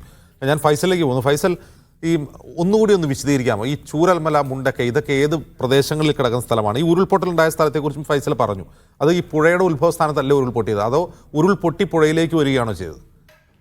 അജിംസ്, ഈ ഒരു സ്ഥലത്തിൻ്റെ ഘടന നമ്മൾ പരിശോധിക്കുകയാണെങ്കിൽ മേപ്പാടി ടൗണിൽ നിന്ന് 15 കിലോമീറ്റർ അകലെയാണ് ഈ മുണ്ടക്കൈ എന്ന് പറയുന്ന ഒരു പ്രദേശം നിലനിൽക്കുന്നത്. ഈ മുണ്ടക്കൈ പ്രദേശം വയനാട് ജില്ലയുടെ തന്നെ ഒരു അറ്റത്ത് നിൽക്കുന്ന ഒരു പ്രദേശമാണ്.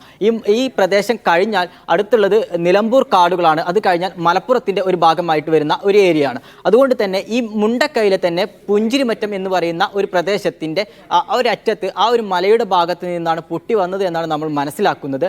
അവിടേക്ക് എത്തിപ്പെടുന്നത് വരെ നമുക്ക് ഒരുപക്ഷെ ആ ഒരു രീതിയിൽ തന്നെ നമ്മൾ മനസ്സിലാക്കേണ്ടി വരും. പുഞ്ചിരിമറ്റം ഭാഗത്ത് മലയുടെ മുകളിൽ നിന്ന് ഉരുൾപൊട്ടൽ ഉണ്ടാകുന്നു. ആ ഉരുൾപൊട്ടൽ വന്ന ഭാഗത്ത് പുഞ്ചിരിമറ്റത്ത് ആദ്യമായി ഈ ഉരുൾപൊട്ടലിൻ്റെ ഭീകരത പുഞ്ചിരിമറ്റത്ത് ആദ്യം എത്തുന്നു. ഈ പുഞ്ചിരിമറ്റത്ത് ഏകദേശം 150-ലധികം വീടുകൾ ഉണ്ട്. അത് കഴിഞ്ഞാൽ തൊട്ടടുത്ത് പുഞ്ചിരിമറ്റം കഴിഞ്ഞാൽ പിന്നീട് വരുന്നത് മുണ്ടക്കൈ ടൗൺ ആണ്.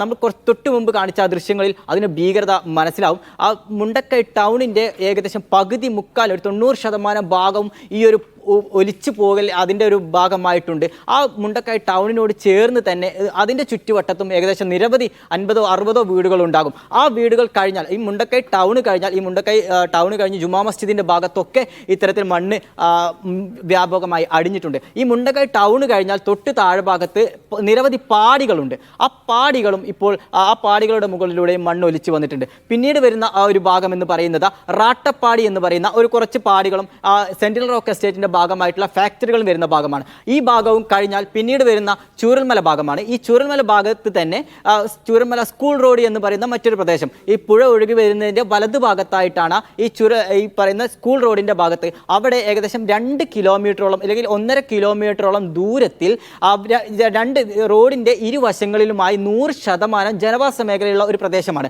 ഈ പുഴയുടെ സ്വാഭാവിക ഒഴുക്ക് കഴിഞ്ഞ് ജലനിരപ്പ് ഉയരുന്ന സാഹചര്യങ്ങളിൽ പോലും ഈ റോഡിൻ്റെ അല്ലെങ്കിൽ ഈ സ്കൂൾ റോഡിൻ്റെ വലതുവശത്തുള്ള വീടിൻ്റെ ഭാഗങ്ങളിലേക്ക് പോലും അല്ലെങ്കിൽ ആ ഒരു ഭാഗത്ത് പോലും വെള്ളം കയറുന്ന ഒരു സാഹചര്യം പോലും അവിടെ ഉണ്ടായിട്ടില്ല. അപ്പോൾ അത്തരം ഒരു 1.5 കിലോമീറ്റർ ഭാഗത്ത് വീടുകൾ തിങ്ങി നിറഞ്ഞു നിൽക്കുന്ന ഒരു മേഖല, ആ മേഖലയിൽ നമ്മളിപ്പോൾ നമ്മുടെ ദൃശ്യങ്ങൾ വളരെ വ്യക്തമാണ്. ആ ഒരു മേഖലയാണ് നമുക്കിപ്പോൾ ദൃശ്യങ്ങളിൽ കാണിക്കാൻ കഴിയുന്നത്. ഡ്രോൺ ദൃശ്യങ്ങൾ കാണുന്നത് ഈ ഒരു സ്കൂൾ റോഡിൻ്റെ ഭാഗമാണ്. 150-ലധികം അല്ലെങ്കിൽ അത്രത്തോളം ഈ ഒരു 1.5 കിലോമീറ്റർ ഭാഗത്ത് വ്യാപിച്ച് കിടക്കുന്ന വീടുകൾ പൂർണ്ണമായും അല്ലെങ്കിൽ ഒരു 90% തകർന്നടിഞ്ഞിരിക്കുന്നു എന്ന് നമുക്ക് ദൃശ്യങ്ങളിൽ നിന്ന് വളരെ വ്യക്തമായി മനസ്സിലാക്കും. ആ ഒരു അത്തരം വ്യാപ്തി കഴിഞ്ഞിട്ട് അതിൻ്റെ ഭാഗം പിന്നീട് വരുന്നത് ചൂരൽമല സ്കൂളിലാണ്. അപ്പോൾ ഈ ചൂരൽമല സ്കൂളിൻ്റെ 2 കെട്ടിടം നമുക്ക് ദൃശ്യങ്ങളിൽ നിന്ന് കാണാം. അതിന് പുറമെ ചൂരൽമല ഗ്രൗണ്ട് നിലനിന്നിരുന്ന ഭാഗത്ത് ചൂരൽമല സ്കൂളിൻ്റെ സ്റ്റേജും അതുപോലെ അവരുടെ ഊട്ടുപുര ഉൾപ്പെടെ ആ ഒരു ഭാഗത്ത് ദൃശ്യങ്ങളിൽ കാണുന്നതാണ് സ്കൂള്.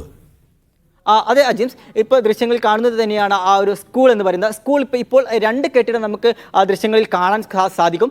അതിൻ്റെ പുറമെ ഈ ഇപ്പോൾ പൊട്ടി ഒലിച്ച് വന്നിരിക്കുന്ന ഭാഗത്ത് സ്കൂളിൻ്റെ ഗ്രൗണ്ടും അതുപോലെ സ്കൂളിൻ്റെ സ്റ്റേജും സ്കൂളിൻ്റെ ഊട്ടുപുര അതുപോലെ അതിൻ്റെ തൊട്ടിപ്പുറത്ത് അതിൻ്റെ എൻഡ് ഭാഗത്തായിട്ട് കാണിക്കുന്ന സ്കൂളിൻ്റെ ഹയർ സെക്കൻഡറി വിഭാഗത്തിൻ്റെ കെട്ടിടം. ഈ ഹയർ സെക്കൻഡറി വിഭാഗം കെട്ടിടത്തിൻ്റെ അത്രയും ഹൈറ്റിൽ മണ്ണ് വന്ന് അഴിഞ്ഞിരിക്കുന്ന ഒരു കാഴ്ചയെ നമുക്ക് അവിടുന്ന് കാണാം. ആ ഒരു കാഴ്ചയാണ് ഇവിടെ നിന്ന് പോകുന്ന ഏതൊരാൾക്കും അത്രയും ഭീകരത മനസ്സിലാക്കുന്നത്.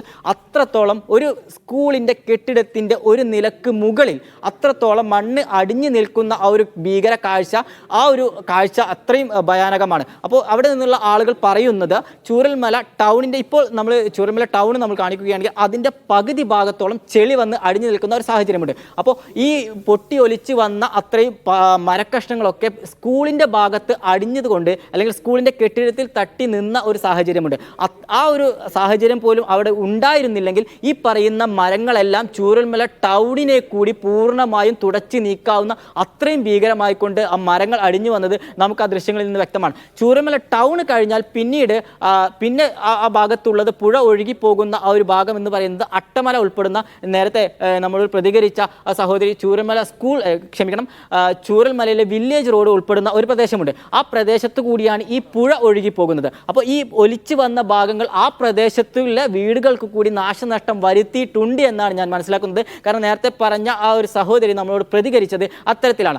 വില്ലേജ് റോഡിൻ്റെ പരിസരത്തുള്ള വീടുകൾ കൂടി നാശനഷ്ടം വന്നിരിക്കുന്നു എന്ന് വെച്ചാൽ ഈ പുഴ കഴിഞ്ഞിട്ട് പിന്നെ ഈ പുഴ ഒഴുകി പോകുന്നതിൻ്റെ ഭാഗങ്ങളിലും ഇത്തരത്തിൽ നിരവധി പാടികളും ആ പുഴ ഒഴുകി പോകുന്നതിൻ്റെ നമുക്കിപ്പോൾ ആ ഭാഗത്തു നിന്നുള്ള ദൃശ്യങ്ങൾ ലഭ്യമല്ല. പക്ഷേ ഈ പുഴ കഴിഞ്ഞിട്ടുള്ള ഭാഗങ്ങളിലും അവിടെ ഒരു ചെറിയൊരു ഹെൽത്ത് സെൻറ്റർ അതുപോലെ ആ ഭാഗങ്ങളിലും നിരവധി പാടികളുണ്ട്. ആ പാടികളുടെ ദൃശ്യങ്ങളൊന്നും നമുക്ക് ഇതുവരെ ലഭ്യമായിട്ടില്ല. അത് കഴിഞ്ഞാൽ പിന്നെയുള്ളത് അട്ടമല എന്ന് പറയുന്ന ഒരു പ്രദേശമാണ്. അപ്പോൾ അട്ടമല പ്രദേശത്തും 100 കണക്കിന് ആളുകൾ തിങ്ങിപ്പാർക്കുന്ന ഒരു മേഖലയാണ്. അവിടേക്ക് ഈ പറയുന്ന ഇതിൻ്റെ അവശിഷ്ടങ്ങൾ എത്തിക്കണോ എന്നുള്ള കാര്യത്തിലും നമുക്കിപ്പോൾ വ്യക്തതയില്ല. പിന്നെ ഈ പുഴ പോകുന്നത് നേരെ ചാലിയാറിലേക്കാണ്. അപ്പോൾ ഈ ഇത്രയും വലിയ ഈ ഒരു ഘടന ഇത്രയും ദൂരം താണ്ടി ചാലിയാറിലേക്ക് ഈ ഒരു ഇതിൻ്റെ ഭീകരത എത്തിയിരിക്കുന്നു എന്നുള്ളത് നമുക്ക് ചാലിയാറിൽ നിന്ന് ഒരു നിരവധി മൃതദേഹങ്ങൾ ചാലിയാർ പുഴയിൽ നിന്ന് ഫൈസൽ ഇപ്പോഴാ കാണുന്ന കെട്ടിടം എന്താണത്?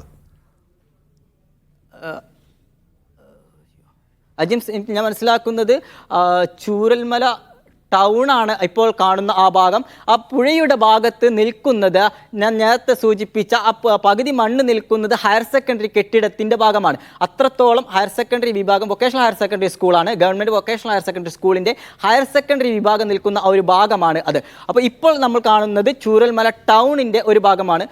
ഇത് ചൂരൽമല ടൗണിൻ്റെ തൊട്ട് പുറകിൽ കാണുന്ന ഒരു പ്രദേശമാണ്. ചൂരൽമല ടൗണിൻ്റെ ബാക്ക് ഭാഗത്ത് അവിടെ ഒരു ശിവക്ഷേത്രം ഉണ്ടായിരുന്നു. ആ അമ്പലം പൂർണ്ണമായും ഒലിച്ചു പോയിരിക്കുന്നു. നമുക്ക് വളരെ വ്യക്തമായി തന്നെ കാണാൻ സാധിക്കും. അപ്പോൾ ഇപ്പോൾ കാണുന്ന ആ റോഡ് എന്ന് പറയുന്നത് മുണ്ടക്കൈയിലേക്ക് പോകുന്ന റോഡാണ്. വളരെ ഭീകരമാണ് ഈ ഒരു ദൃശ്യം. ഈ റോഡ് ഇപ്പോൾ വലതു ഭാഗത്ത് ഈ പാലം കഴിഞ്ഞ് വലതു ഭാഗത്തേക്ക് പോകുന്ന റോഡ് നമുക്കതിൽ കാണാം. പക്ഷേ ഇടത് ഭാഗത്തേക്ക് പോയാൽ അട്ടമല പോകുന്ന ഭാഗമാണ്. പക്ഷേ ആ ഭാഗം പൂർണ്ണമായും മണ്ണിനടിയിലാണ് എന്നുള്ളത് നമുക്ക് ആ ദൃശ്യങ്ങളിൽ നിന്ന് വ്യക്തമാണ്. ഇപ്പോൾ നമ്മൾ കാണുന്നതാണ് ചൂരൽമല സ്കൂളിൻ്റെ ഒരു ഘടന. ആ ഒരു സ്കൂളിൻ്റെ നമുക്ക് ആ ഒരു അറ്റത്ത് കാണുന്ന ആ ഒരു ഭാഗത്തായിരുന്നു. ഈ വഴി പുഴയൊന്നും ഒഴുകുന്ന വഴിയേ അല്ല. അങ്ങനെയല്ല ജെയിംസ്, ഇപ്പോൾ കാണുന്നത് പുഴ, ഈ സ്കൂളിൻ്റെ ഗ്രൗണ്ടിനോട് ചേർന്ന് ഒരു പുഴ ഒഴുകിയിരുന്നു, പുഴയുണ്ട്. അത് അത്ര ഭീകരമായിരുന്നില്ല. ഇപ്പോൾ നമുക്ക് ആ ദൃശ്യങ്ങൾ വളരെ വ്യക്തമായി, ആ ദൃശ്യങ്ങൾ ഒരിക്കൽ കൂടി അതാ ഈ ഒരു ദൃശ്യം നമുക്ക് വ്യക്തമായി തന്നെ ഈ ഒരു ദൃശ്യത്തിൻ്റെ ഭീകരത നമുക്ക് മനസ്സിലാക്കാം.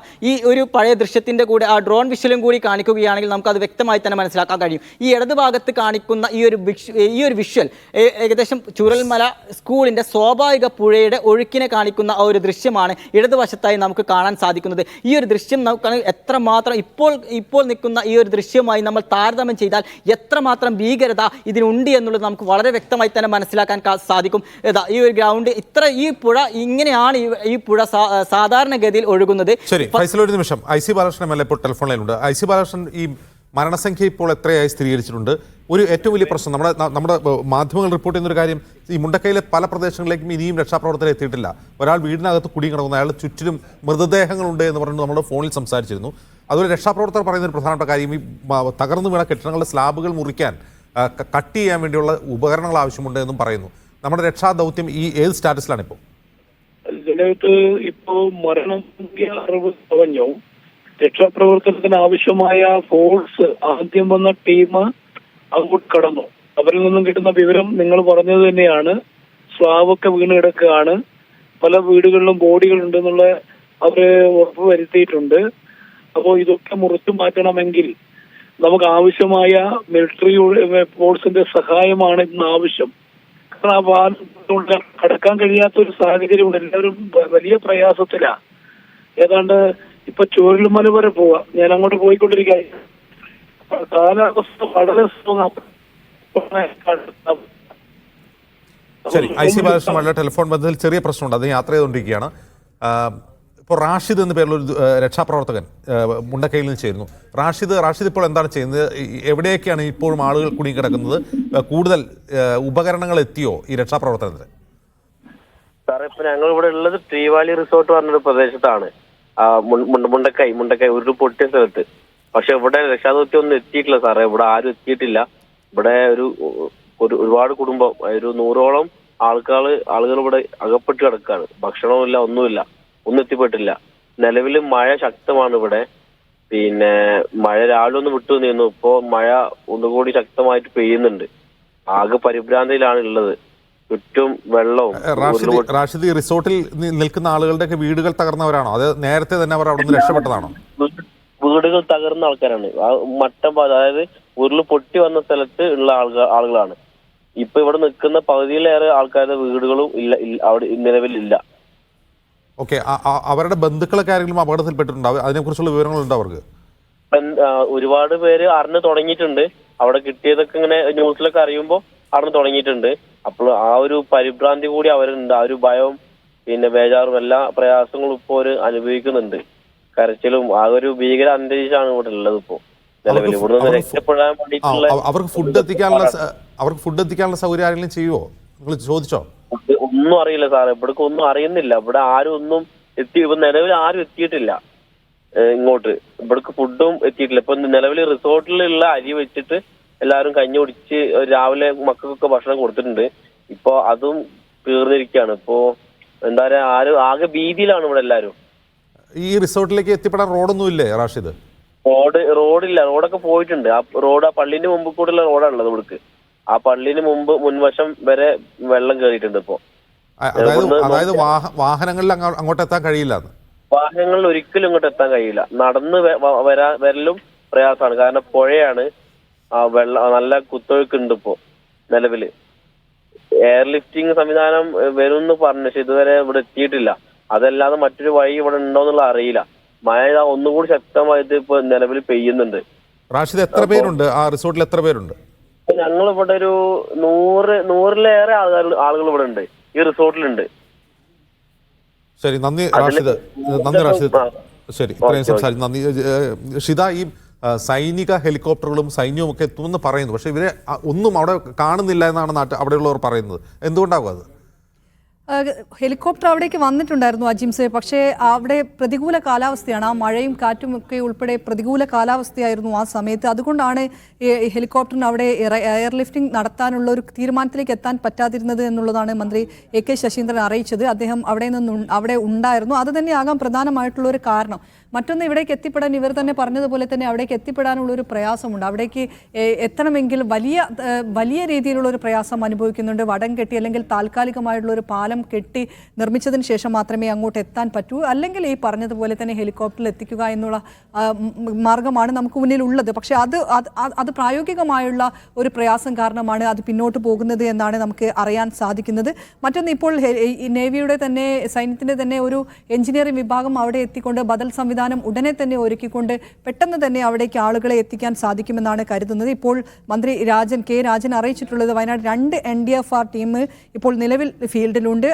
ഒരു ടീമിനെ കൂടെ അവിടെ നിന്ന് വയനാട്ടിലേക്ക് എത്തിക്കുമെന്നുള്ളതാണ്. ബാംഗ്ലൂരിൽ നിന്നാണ് വരുന്നത്. ഡിഫൻസ് സെക്യൂരിറ്റി ഫോഴ്സിന്റെ 2 ടീമുകളെ കൂടിയാണ് വയനാട്ടിലേക്ക് ഇനി എത്തിക്കുക. എയർഫോഴ്സിന്റെ 2 ചോപ്പർ അവിടെയുണ്ട്. പക്ഷേ കാലാവസ്ഥ മോശമായത് കാരണം കാലിക്കറ്റിൽ നിന്ന് കോഴിക്കോടേക്ക് തിരികെ എത്തിയതാണ്. അത് തിരിച്ച് പുറപ്പെടാൻ സാധിക്കുന്നില്ല എന്നുള്ള വിവരം കൂടെ അധികൃതർ അറിയിക്കുന്നുണ്ട്. മിലിറ്ററി എഞ്ചിനീയറിംഗ് ടീമിന്റെ ഒരു വിങ് 3 മണിയോടുകൂടെ തന്നെ അവിടെ എത്തിച്ചേരുമെന്നുള്ള കാര്യമാണ് അറിയിച്ചിട്ടുള്ളത്. എത്രയും പെട്ടെന്ന് തന്നെ കുടുങ്ങിക്കിടക്കുന്ന ആളുകൾ എന്തായാലും സൈന്യത്തിന്റെ പ്ലാറ്റൂൺ ഇപ്പോൾ ഓൾറെഡി ചൂരൽമലയിൽ എത്തിയിട്ടുണ്ട്. കൂടുതൽ സൈന്യ വിഭാഗങ്ങൾ അവിടെ എത്തുമെന്നാണ് പ്രതീക്ഷിക്കുന്നത്. ഇനി ഈ ദുരന്തം എങ്ങനെ ഉണ്ടായി എന്ന് നമ്മൾ ദൃശ്യങ്ങളിൽ നിന്ന് കാണുമ്പോൾ പോലും നമുക്ക് മനസ്സിലാവില്ല. കാരണം ഇതിന് മുമ്പുണ്ടായിരുന്ന ഒരു മുണ്ടക്കൈ ചൂരൽമല പ്രദേശങ്ങളല്ല ഇപ്പോൾ നാം അവിടെ കാണുന്നത്. ആ സ്ഥലങ്ങൾ പരിചിതമായവർക്ക് പോലും ഈ ദൃശ്യങ്ങളിൽ നിന്ന് ഇത് ഏതാണ് സ്ഥലം എന്ന് മനസ്സിലാക്കാൻ കഴിയില്ല. എന്തായാലും ഗൂഗിൾ എർത്തിൻ്റെ സഹായത്തോടെ ന്യൂസ് ഡെസ്കിൽ നിന്ന് മുഹമ്മദ് നൌഫലും അതുപോലെ ഫൈസലും അത് വിശദീകരിക്കും. അജിംസ്, ഈ ദുരന്തത്തിൻ്റെ വ്യാപ്തി ഇതുവരെയും കൃത്യമായി തിരിച്ചറിയാൻ കഴിഞ്ഞിട്ടില്ല എന്നുള്ളതാണ് സത്യം. പക്ഷേ നമുക്ക് ഇതിൻ്റെ ആകാശ ദൃശ്യങ്ങളും ഗൂഗിൾ എർത്തും ഒക്കെ പരിശോധിക്കുമ്പോൾ അതിനൊരു ഏകദേശ രൂപത്തിലേക്ക് നമുക്ക് എത്താൻ കഴിയുന്നുണ്ട്. എൻ്റെ കൂടെയുള്ളത് ഫൈസലാണ്. ഫൈസലിനെ സംബന്ധിച്ച് പറയുകയാണെങ്കിൽ നമ്മുടെ പ്രതിനിധി എന്നതിനൊപ്പം തന്നെ അദ്ദേഹം ഇതിൻ്റെ പരിസരത്ത് ജീവിക്കുന്ന ഒരു വ്യക്തി കൂടിയാണ്. അതുകൊണ്ട് ആ ഭാഗങ്ങളെക്കുറിച്ച്, അവിടുത്തെ ജിയോഗ്രഫിയെക്കുറിച്ച് കൃത്യമായി അറിയുന്ന ഒരാളാണ് ഫൈസൽ. ഏതായാലും നമുക്ക് ഗൂഗിൾ എർത്തിലേക്ക് പോവുകയാണെങ്കിൽ ഇവിടെയാണ് ഈ പറയുന്ന ഇന്നലെ ഉണ്ടായ ഉരുൾപൊട്ടലിൻ്റെ ഉത്ഭവം. ഏകദേശം ഈ ഭാഗത്ത് നിന്നാണ് എന്ന് നമുക്ക് പറയാൻ കഴിയും. ഇവിടെ നിന്നാണ് ആ കല്ലും മണ്ണും വെള്ളവും ഒക്കെ ഒലിച്ച് താഴേക്ക് എത്തുന്നത്. ഇങ്ങനെ താഴേക്ക് വന്ന് ഫൈസൽ നമുക്ക് ജനവാസ മേഖല എന്ന് പറയുന്നത് ഈ മുണ്ടക്കൈ ഭാഗത്താണല്ലോ അല്ലേ? നൗഫൽ, നമ്മൾ ഇത് പറയുന്നതിന് മുമ്പ് മുണ്ടക്കൈ എന്ന് പറയുന്നത് ഈ മലയുടെ താഴ്വാരത്ത് നിൽക്കുന്ന ഒരു പ്രദേശമാണ്. അപ്പോൾ ഈ മല തുടങ്ങിൻ്റെ തൊട്ട് താഴ്വാരത്ത് പുഞ്ചിരിമറ്റം എന്ന് പറയുന്ന ഈ ഒരു പ്രദേശത്ത് അവിടെ നിന്നാണ് ജനവാസ മേഖല ആരംഭിക്കുന്നത്. ഈ ഒരു ഭാഗത്തായിട്ടാണ് ജനവാസ മേഖല. നമ്മൾ ഇവിടെ നിന്ന് നോക്കുമ്പോൾ ഒരുപക്ഷെ കുറച്ചും കൂടി നമ്മൾ സൂം ചെയ്യുകയാണെങ്കിൽ അതിൻ്റെ തൊട്ട് മുകളിലായിട്ട് ഏകദേശം 4 കുടുംബങ്ങൾ ഈ ഒരു മേഖലയിൽ മലയുടെ തൊട്ട് താഴ്ഭാഗത്തായിട്ട് താമസിക്കുന്നുണ്ട്. അപ്പോൾ അവിടെ മുതൽ ജനവാസ മേഖല ആരംഭിക്കുന്നു. ആ ഒരു മേഖല കഴിഞ്ഞാൽ ഏകദേശം ആ ഭാഗത്ത് തന്നെ നിരവധി ഏകദേശം 50-60 വീടുകളോളം ഈ ഒരു പുഞ്ചിരിമറ്റം ഭാഗത്ത് നിന്ന് തന്നെ ഉണ്ട്. അതെ, പുഞ്ചിരിമറ്റം ഭാഗത്ത് ഇത്രയും വീടുകൾ ആ ഒരു ഭാഗത്ത് തന്നെ ഉണ്ട്. അത് കഴിഞ്ഞാൽ ഇവിടെ നിന്ന് ഏകദേശം ഒരു 500 മീറ്റർ ഉണ്ടാകില്ല, ഏകദേശം 300-350 മീറ്റർ ആണ് ഇവിടെ നിന്ന് മുണ്ടക്കൈ ടൗണിലേക്കുള്ളത്. ഈ ടൗണിലേക്ക് വരുന്ന റോഡിന്റെ ഇരുഭാഗങ്ങളും ഒരു ഭാഗത്ത് നിരവധി വീടുകൾ പിന്നെയുമുണ്ട്. ആ ഒരു ഭാഗത്ത് നിന്ന് അവിടെ മറ്റൊരു റോഡ് മുകളിലേക്ക് പോകുന്നുണ്ട്. ആ ഭാഗത്തും നിരവധി വീടുകളുണ്ട്. പിന്നീട് നമ്മൾ മനസ്സിലാക്കും എത്ര വീടുകൾ ഈ മുണ്ടക്കൈ ഭാഗത്തുണ്ടാവും. മുണ്ടക്കയല്ല, ഇത് പറയുന്നത് പുഞ്ചിരിമറ്റം ഭാഗത്ത് ഏകദേശം 50-60 വീടുകൾ ആ ഭാഗത്ത് മാത്രം ഉണ്ടാവും. പിന്നീട് വരുന്നത് മുണ്ടക്കൈ ടൗണിനോട് ചേർന്ന് നിൽക്കുന്ന ഭാഗമാണ്. ഈ മുണ്ടക്കൈ ടൗണിന്റെ ഒരു പ്രത്യേകത എന്ന് പറയുന്നത് മുണ്ടക്കൈ ടൗണിന്റെ താഴ്ഭാഗത്തായിട്ടാണ് ഈ നമ്മൾ നേരത്തെ കണ്ട ഈ ഒരു പുഴ ഒഴുകുന്നത്. അപ്പോൾ അങ്ങനെ ഈ പുഴ ഒഴുകുമ്പോൾ അതിന്റെ ഒരു ഭാഗത്ത് പുഴ ഒഴുകുന്നു, അതിന്റെ തൊട്ട് മേലെയായിട്ട് വീടുകളുണ്ട്, അതിന്റെ തൊട്ട് മേലെ ടൗണ്, പിന്നെ റോഡ്. അങ്ങനെയാണ് ഈ ഒരു ഭാഗം കടന്നു പോകുന്നത്. അപ്പോൾ അവിടെ നിന്ന് പൊട്ടിയൊലിച്ച് വരുന്നു. പിന്നീട് കാണുന്ന ഈ ഒരു ഭാഗത്ത് നിരവധി പാടികളുള്ളത് ഈ ഒരു ഭാഗത്താണ്. അതായത് മുണ്ടക്കൈ ടൗൺ കഴിഞ്ഞു കഴിഞ്ഞാൽ പിന്നെ താഴെ ഭാഗത്തെ എസ്റ്റേറ്റ്, സെൻട്രൽ റോക്ക് എസ്റ്റേറ്റിന്റെ ഭാഗമായിട്ടുള്ള പാടികളുണ്ട്. ഇല്ല, രണ്ട് ഭാഗത്തും പാടികളുണ്ട്. ഒരു റോഡിന്റെ ഇരുവശത്തുമായിട്ട് പാടികളുമുണ്ട്. പക്ഷെ നമ്മൾ നേരത്തെ അവിടുത്തെ ആളുകൾ സൂചിപ്പിച്ചത് പ്രകാരം മുകളിലുള്ള പാടികൾക്ക് ഒന്നും സംഭവിച്ചിട്ടില്ല എന്നാണ് നമ്മൾ മനസ്സിലാക്കുന്നത്. നമുക്ക് വ്യക്തതയില്ല എങ്കിൽ കൂടി മുണ്ടക്കൈ ടൗണിന്റെ ഭാഗത്ത് പള്ളിയുണ്ട്. പക്ഷെ പള്ളിയിലേക്ക് ചെളി ഇറങ്ങിയിട്ടുണ്ട്. അങ്ങനെയാണെങ്കിൽ ആ പള്ളിയിലേക്ക് ചെളി ഇറങ്ങി നേരെ നമ്മൾ ഇവിടുന്ന് പോകുമ്പോൾ, മേപ്പാടിയിൽ നിന്ന് പോകുമ്പോൾ അതിന്റെ ഈ ഒരു വലതുവശത്തായിട്ട് ഈ ഒരു ചെളി ഇവിടെ നിന്ന് കയറി ഇങ്ങോട്ട് ഇറങ്ങിയിട്ടുണ്ടാവും. അപ്പോൾ അത് കഴിഞ്ഞാൽ പിന്നീട് വരുന്ന എസ്റ്റേറ്റ് പാടികൾ, ആ പാടികൾ കൂടി എന്താ ഈ ദുരന്തത്തിന്റെ വ്യാപ്തി പാടികൾ കൂടി ഉണ്ടാകുന്നു. ആ പാടികൾ കൂടി ഒലിച്ചു വന്നാൽ ഏകദേശം എത്ര കുടുംബങ്ങൾ ഉണ്ടാവും അവിടെ? നമ്മൾ മനസ്സിലാക്കേണ്ടത് 10 കൂടുതൽ പാടികൾ, ഒരു പാടി എന്ന് പറയുന്നത് നമ്മൾ ലയം എന്ന് സൂചിപ്പിക്കുന്നത് ഒരു പാടിയിൽ തന്നെ 6 റൂമായിട്ടാണ് ഉണ്ടാകുന്നത്. ആ 6 റൂമിലും നമ്മൾ ഇപ്പോൾ മനസ്സിലാക്കിയത് പ്രകാരം എല്ലാ റൂമിലും ആളുകൾ താമസിക്കുന്നുണ്ട് എന്ന് വേണം നമ്മൾ മനസ്സിലാക്കാൻ. പക്ഷെ കഴിഞ്ഞ ദിവസങ്ങളിലായി പെയ്യുന്ന ശക്തമായ മഴ കാരണം പല ആളുകളും പാടികളിൽ നിന്ന് മാറി താമസിച്ചിട്ടുണ്ട് എന്നുള്ള ഒരു വിവരവും നമുക്ക് ലഭിക്കുന്നുണ്ട്. പിന്നീട് താഴേക്ക് വന്നാൽ പിന്നീട് വരുന്ന സീതമ്മക്കുണ്ട് വെള്ളച്ചാട്ടം ഇതൊക്കെ അതിന്റെ ഭാഗമാണ്. അതായത് ഈ ഒരു മേഖലയാണ് നമ്മളിപ്പോൾ സൂചിപ്പിച്ചത്. ഈ പറയുന്ന വഴിയിൽ ഏറ്റവും കൂടുതൽ ജനവാസമുള്ള മേഖലയാണ്. 100% റോഡിന്റെ ഇരുവശത്തും ജനവാസ മേഖലയുള്ള ഒരു പ്രദേശം തന്നെയാണ്. പിന്നീട് നമ്മൾ ഈ ഒരു പ്രദേശം, ഈ ഒരു പുഴ, ഇതാണ് നമ്മുടെ സ്വാഭാവിക പുഴ. പക്ഷെ ഇവിടെ നിന്ന് ഇപ്പോൾ അവിടുന്ന് കിട്ടുന്ന വിവരം അനുസരിച്ച് ഇത്രയും ഭാഗത്ത് കൂടി മണ്ണ് ഒലിച്ചു വന്നിട്ടുണ്ട് എന്ന് തന്നെ വേണം നമ്മൾ മനസ്സിലാക്കാൻ. ഇവിടെയല്ലേ സ്കൂൾ നിൽക്കുന്ന സ്ഥലം അല്ലേ? സ്കൂള് ആ ഭാഗത്തല്ല, എനിക്കൊന്ന് കുറച്ചും കൂടി അതെ ചുരൽമല ഈ ഭാഗത്തൊക്കെ ഞാൻ നേരത്തെ സൂചിപ്പിച്ച നമ്മുടെ എസ്റ്റേറ്റ് പാടികൾ വരുന്നു. ഈ ഒരു ഭാഗത്ത് സെൻട്രൽ ലോക്ക് എസ്റ്റേറ്റിന്റെ നമ്മുടെ ഫാക്ടറിയാണ്. ഇപ്പോൾ ഈ ദൃശ്യം ഇത് നമ്മുടെ സെൻട്രൽ ലോക്ക് എസ്റ്റേറ്റിന്റെ ഫാക്ടറിയാണ്. അവിടെ തന്നെ നിരവധി തൊഴിലാളികൾ ജോലിക്ക് എത്തുന്ന ഒരു പ്രദേശമാണ്. അതിന്റെ തൊട്ടടുത്ത് പാടികളുണ്ട്. പക്ഷെ നേരത്തെ നമ്മൾ ആ ഡ്രോൺ വിഷ്വലിൽ കാണുന്നത് ഈ ഒരു ഭാഗത്ത് അല്ലെങ്കിൽ ഈ ഒരു ഫാക്ടറിയുടെ ഭാഗത്ത് കൂടി നമുക്ക് ഇപ്പോൾ നിലവിൽ പൊട്ടിയൊലിച്ചു വന്ന ഭാഗങ്ങൾ ഉണ്ടായിരുന്നില്ല. ഡ്രോൺ വിഷ്വൽ നമ്മൾ കുറച്ച് നേരത്തെ പരിശോധിച്ചപ്പോൾ ഈ നേരത്തെ വന്ന ഒരു ഭാഗത്ത് ഉണ്ടായിരുന്നില്ല. സ്കൂളിന്റെ ഭാഗം ഇത് സ്കൂളിന്റെ ഭാഗമാണ്. നമ്മൾ കുറച്ചും കൂടി നേരത്തെ പറഞ്ഞു. അപ്പോൾ ഈ ഒരു പ്രദേശം എന്ന് പറയുന്നത് ഈ ഒരു ഫാക്ടറി, ഈ ഫാക്ടറിയുടെ ഈ ഒരു ഭാഗത്തു കൂടിയാണ് ഇപ്പോൾ ഈ പൊട്ടി ഒലിച്ച് വന്ന ഭാഗങ്ങളുള്ളത്. ഈ ഒരു ഭാഗത്ത് കൂടി പൊട്ടി ഒലിച്ചു വരുന്നു. പിന്നെ ഇതിൻ്റെ ഒരു ഭീകരത എന്ന് പറയുന്നത് ഈ കാണുന്ന ഇത് ചൂരൽമല ടൗണിലെ വെള്ളാർമല വൊക്കേഷണൽ ഹയർ സെക്കൻഡറി സ്കൂളാണ്. ഈ സ്കൂളിൻ്റെ ഈ ഭാഗത്താണ് ഇപ്പോൾ നമ്മൾ കുറച്ച് മുമ്പ് ദൃശ്യങ്ങളിൽ കാണിച്ചത്. ഈ ഒരു പ്രദേശമാണ്. ഈ ഒരു പ്രദേശം, ഈ ഒരു പുഴയുടെ സ്വാഭാവികത ഒഴുക്ക് കഴിഞ്ഞാൽ പോലും ഒരിക്കലും വെള്ളം കയറാത്ത ഈ റോഡിന്റെ വലതുവശത്ത് ഒരിക്കലും വെള്ളം പോലും കയറാത്ത അത്തരമുള്ള ഒരു പ്രദേശമാണ്. ഈ പ്രദേശത്തുള്ള ഒരു സഹോദരനാണ് ഇന്ന് രാവിലെ നമ്മളെ വിളിക്കുന്നത്. 2:15 കൂടി നമ്മളെ വിളിച്ചിട്ട് പറയുന്നത് എൻ്റെ വീടിന്റെ പകുതി ഭാഗം മണ്ണിലടിയിലാണ്. ഈ ഒരു മേഖലയിലുള്ള ഒരു സഹോദരനാണ് നമ്മളെ വിളിക്കുന്നത്. അപ്പോൾ ആ ഒരു ഭാഗത്തേക്ക് മണ്ണ് എത്തിയിട്ടുണ്ടെങ്കിൽ തന്നെ അതൊരു വലിയ ഭീകരമായ ഒരു സാഹചര്യം. കാണുന്ന പാലമാണ് ഈ ഒരു പാലം. ഇത് എന്ന് പറയുന്നത് ചൂരൽമല ടൗൺ കഴിഞ്ഞാൽ ഈ ഒരു വലത് ഭാഗത്തേക്ക് പോകുന്നത് മുണ്ടക്കൈ പോകുന്ന, നമ്മളിപ്പോൾ സംസാരിച്ചുകൊണ്ടിരിക്കുന്ന മുണ്ടക്കൈ ഭാഗത്തേക്ക് പോകുന്ന റോഡും ഈ ഒരു ഇടത് ഭാഗത്തേക്ക് അട്ടമല പോകുന്ന ഒരു ഭാഗമാണ്. അപ്പോൾ ഈ രണ്ട് ഭാഗത്തേക്ക് ബന്ധിക്കാൻ ഏക പാലം എന്ന് പറയുന്നത്, ഈ ഒരു ഏക വഴി എന്ന് പറയുന്നത് ഈ ഒരു പാലമാണ്. ഈ ഒരു പാലം തകർന്നു കഴിഞ്ഞാൽ ഈ രണ്ട് ഭാഗത്തേക്കുള്ള പൂർണ്ണമായും ഗതാഗതം തടസ്സപ്പെടും. മറ്റുള്ള ഒരു മാർഗം പിന്നെ ഈ ഒരു മുണ്ടക്കൈയിലേക്ക് എത്താൻ ഈ സ്കൂൾ റോഡ്, നമ്മൾ ഇപ്പോൾ ഈ കാണുന്ന ഈ സ്കൂൾ റോഡിലൂടെ കുറച്ചുകൂടി മുകളിലോട്ട് പോയ 8-ാം നമ്പർ എന്ന് പറയുന്ന ഒരു സ്ഥലമുണ്ട്. ആ സ്ഥലത്ത് നിന്ന് ആളുകൾ ജോലിക്ക് പോകുന്ന ഒരു സ്വാഭാവിക നടവഴിയുണ്ട്. ആ നടവഴിയും കഴിഞ്ഞ് വേണം പോകാൻ. പക്ഷെ അവിടെ ഈ ചൂരൽമല ടൗൺ എന്ന് പറയുന്ന പ്രദേശമാണോ ഇത്? അതെ, ഇത് ചൂരൽമല ടൗൺ ആണ്. ഇപ്പോൾ നമ്മൾ ദൃശ്യങ്ങൾ കാണുന്ന ചൂരൽമല സ്കൂൾ. ഇപ്പൊ നമ്മുടെ വരുന്ന വാർത്തകൾ അനുസരിച്ച് ചൂരൽമല ടൗൺ പൂർണ്ണമായും തകർന്നിട്ടുണ്ടോ?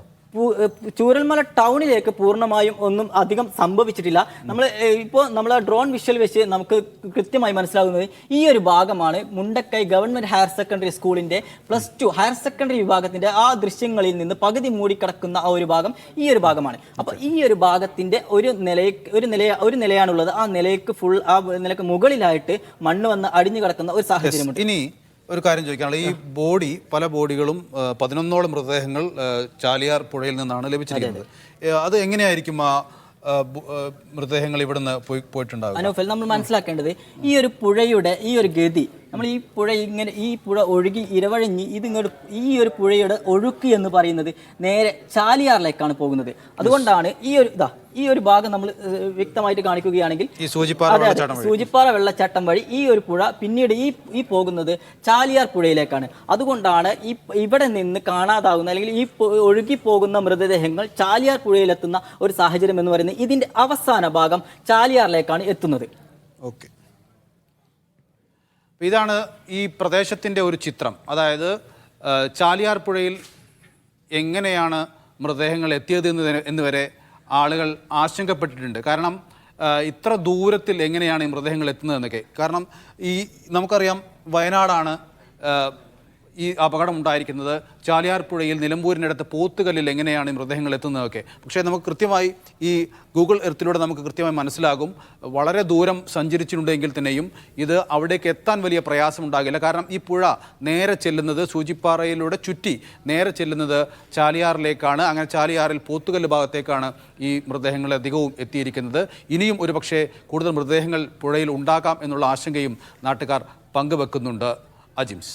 ശരി, ഏതായാലും വയനാടിൻ്റെ ടെറൈൻ മനസ്സിലാക്കി കഴിഞ്ഞാൽ ഈ ദുരന്തത്തിൻ്റെ ഒരു വ്യാപ്തി നമുക്ക് മനസ്സിലാക്കാൻ കഴിയും. കാരണം ഈ ആകാശ ദൃശ്യങ്ങളിൽ തന്നെ നമുക്ക് അറിയാം ഒരു ഉരുൾപൊട്ടലുണ്ടായി എങ്ങനെയാണ് ഒരു ഗ്രാമത്തെ തുടച്ചു നീക്കുന്നത് എന്നതിൻ്റെ നേർക്കാഴ്ചയാണ് ഈ ആകാശ ദൃശ്യങ്ങൾ. ചൂരൽമലയിൽ ഇപ്പോൾ ഞങ്ങളുടെ പ്രതിനിധി അനീസലി ഉണ്ട്. അനീസലി തയ്യാറാക്കിയ റിപ്പോർട്ടിലേക്ക്.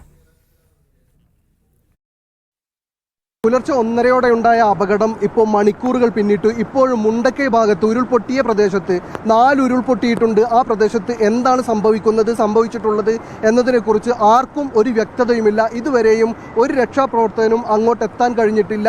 ഉണ്ടായിരുന്ന ഏക വഴിയായ പാലം ഒലിച്ചു പോയിരിക്കുന്നു. അതിനുശേഷം പിന്നീട് പൂർണ്ണമായും അജ്ഞാതമാണ് അവിടുത്തെ കാര്യങ്ങൾ. അവിടെ ഉള്ള ആളുകളുടെ ഫോണിലേക്ക് വിളിച്ചാലും ഇപ്പോൾ കിട്ടാത്ത സാഹചര്യമുണ്ട്. വൈദ്യുതി ബന്ധമില്ല, ഫോൺ റേഞ്ച് ഇല്ല, ഉള്ള ഫോണുകൾ തന്നെ സ്വിച്ച് ഓഫ് ആയ നിലയിലാണ്.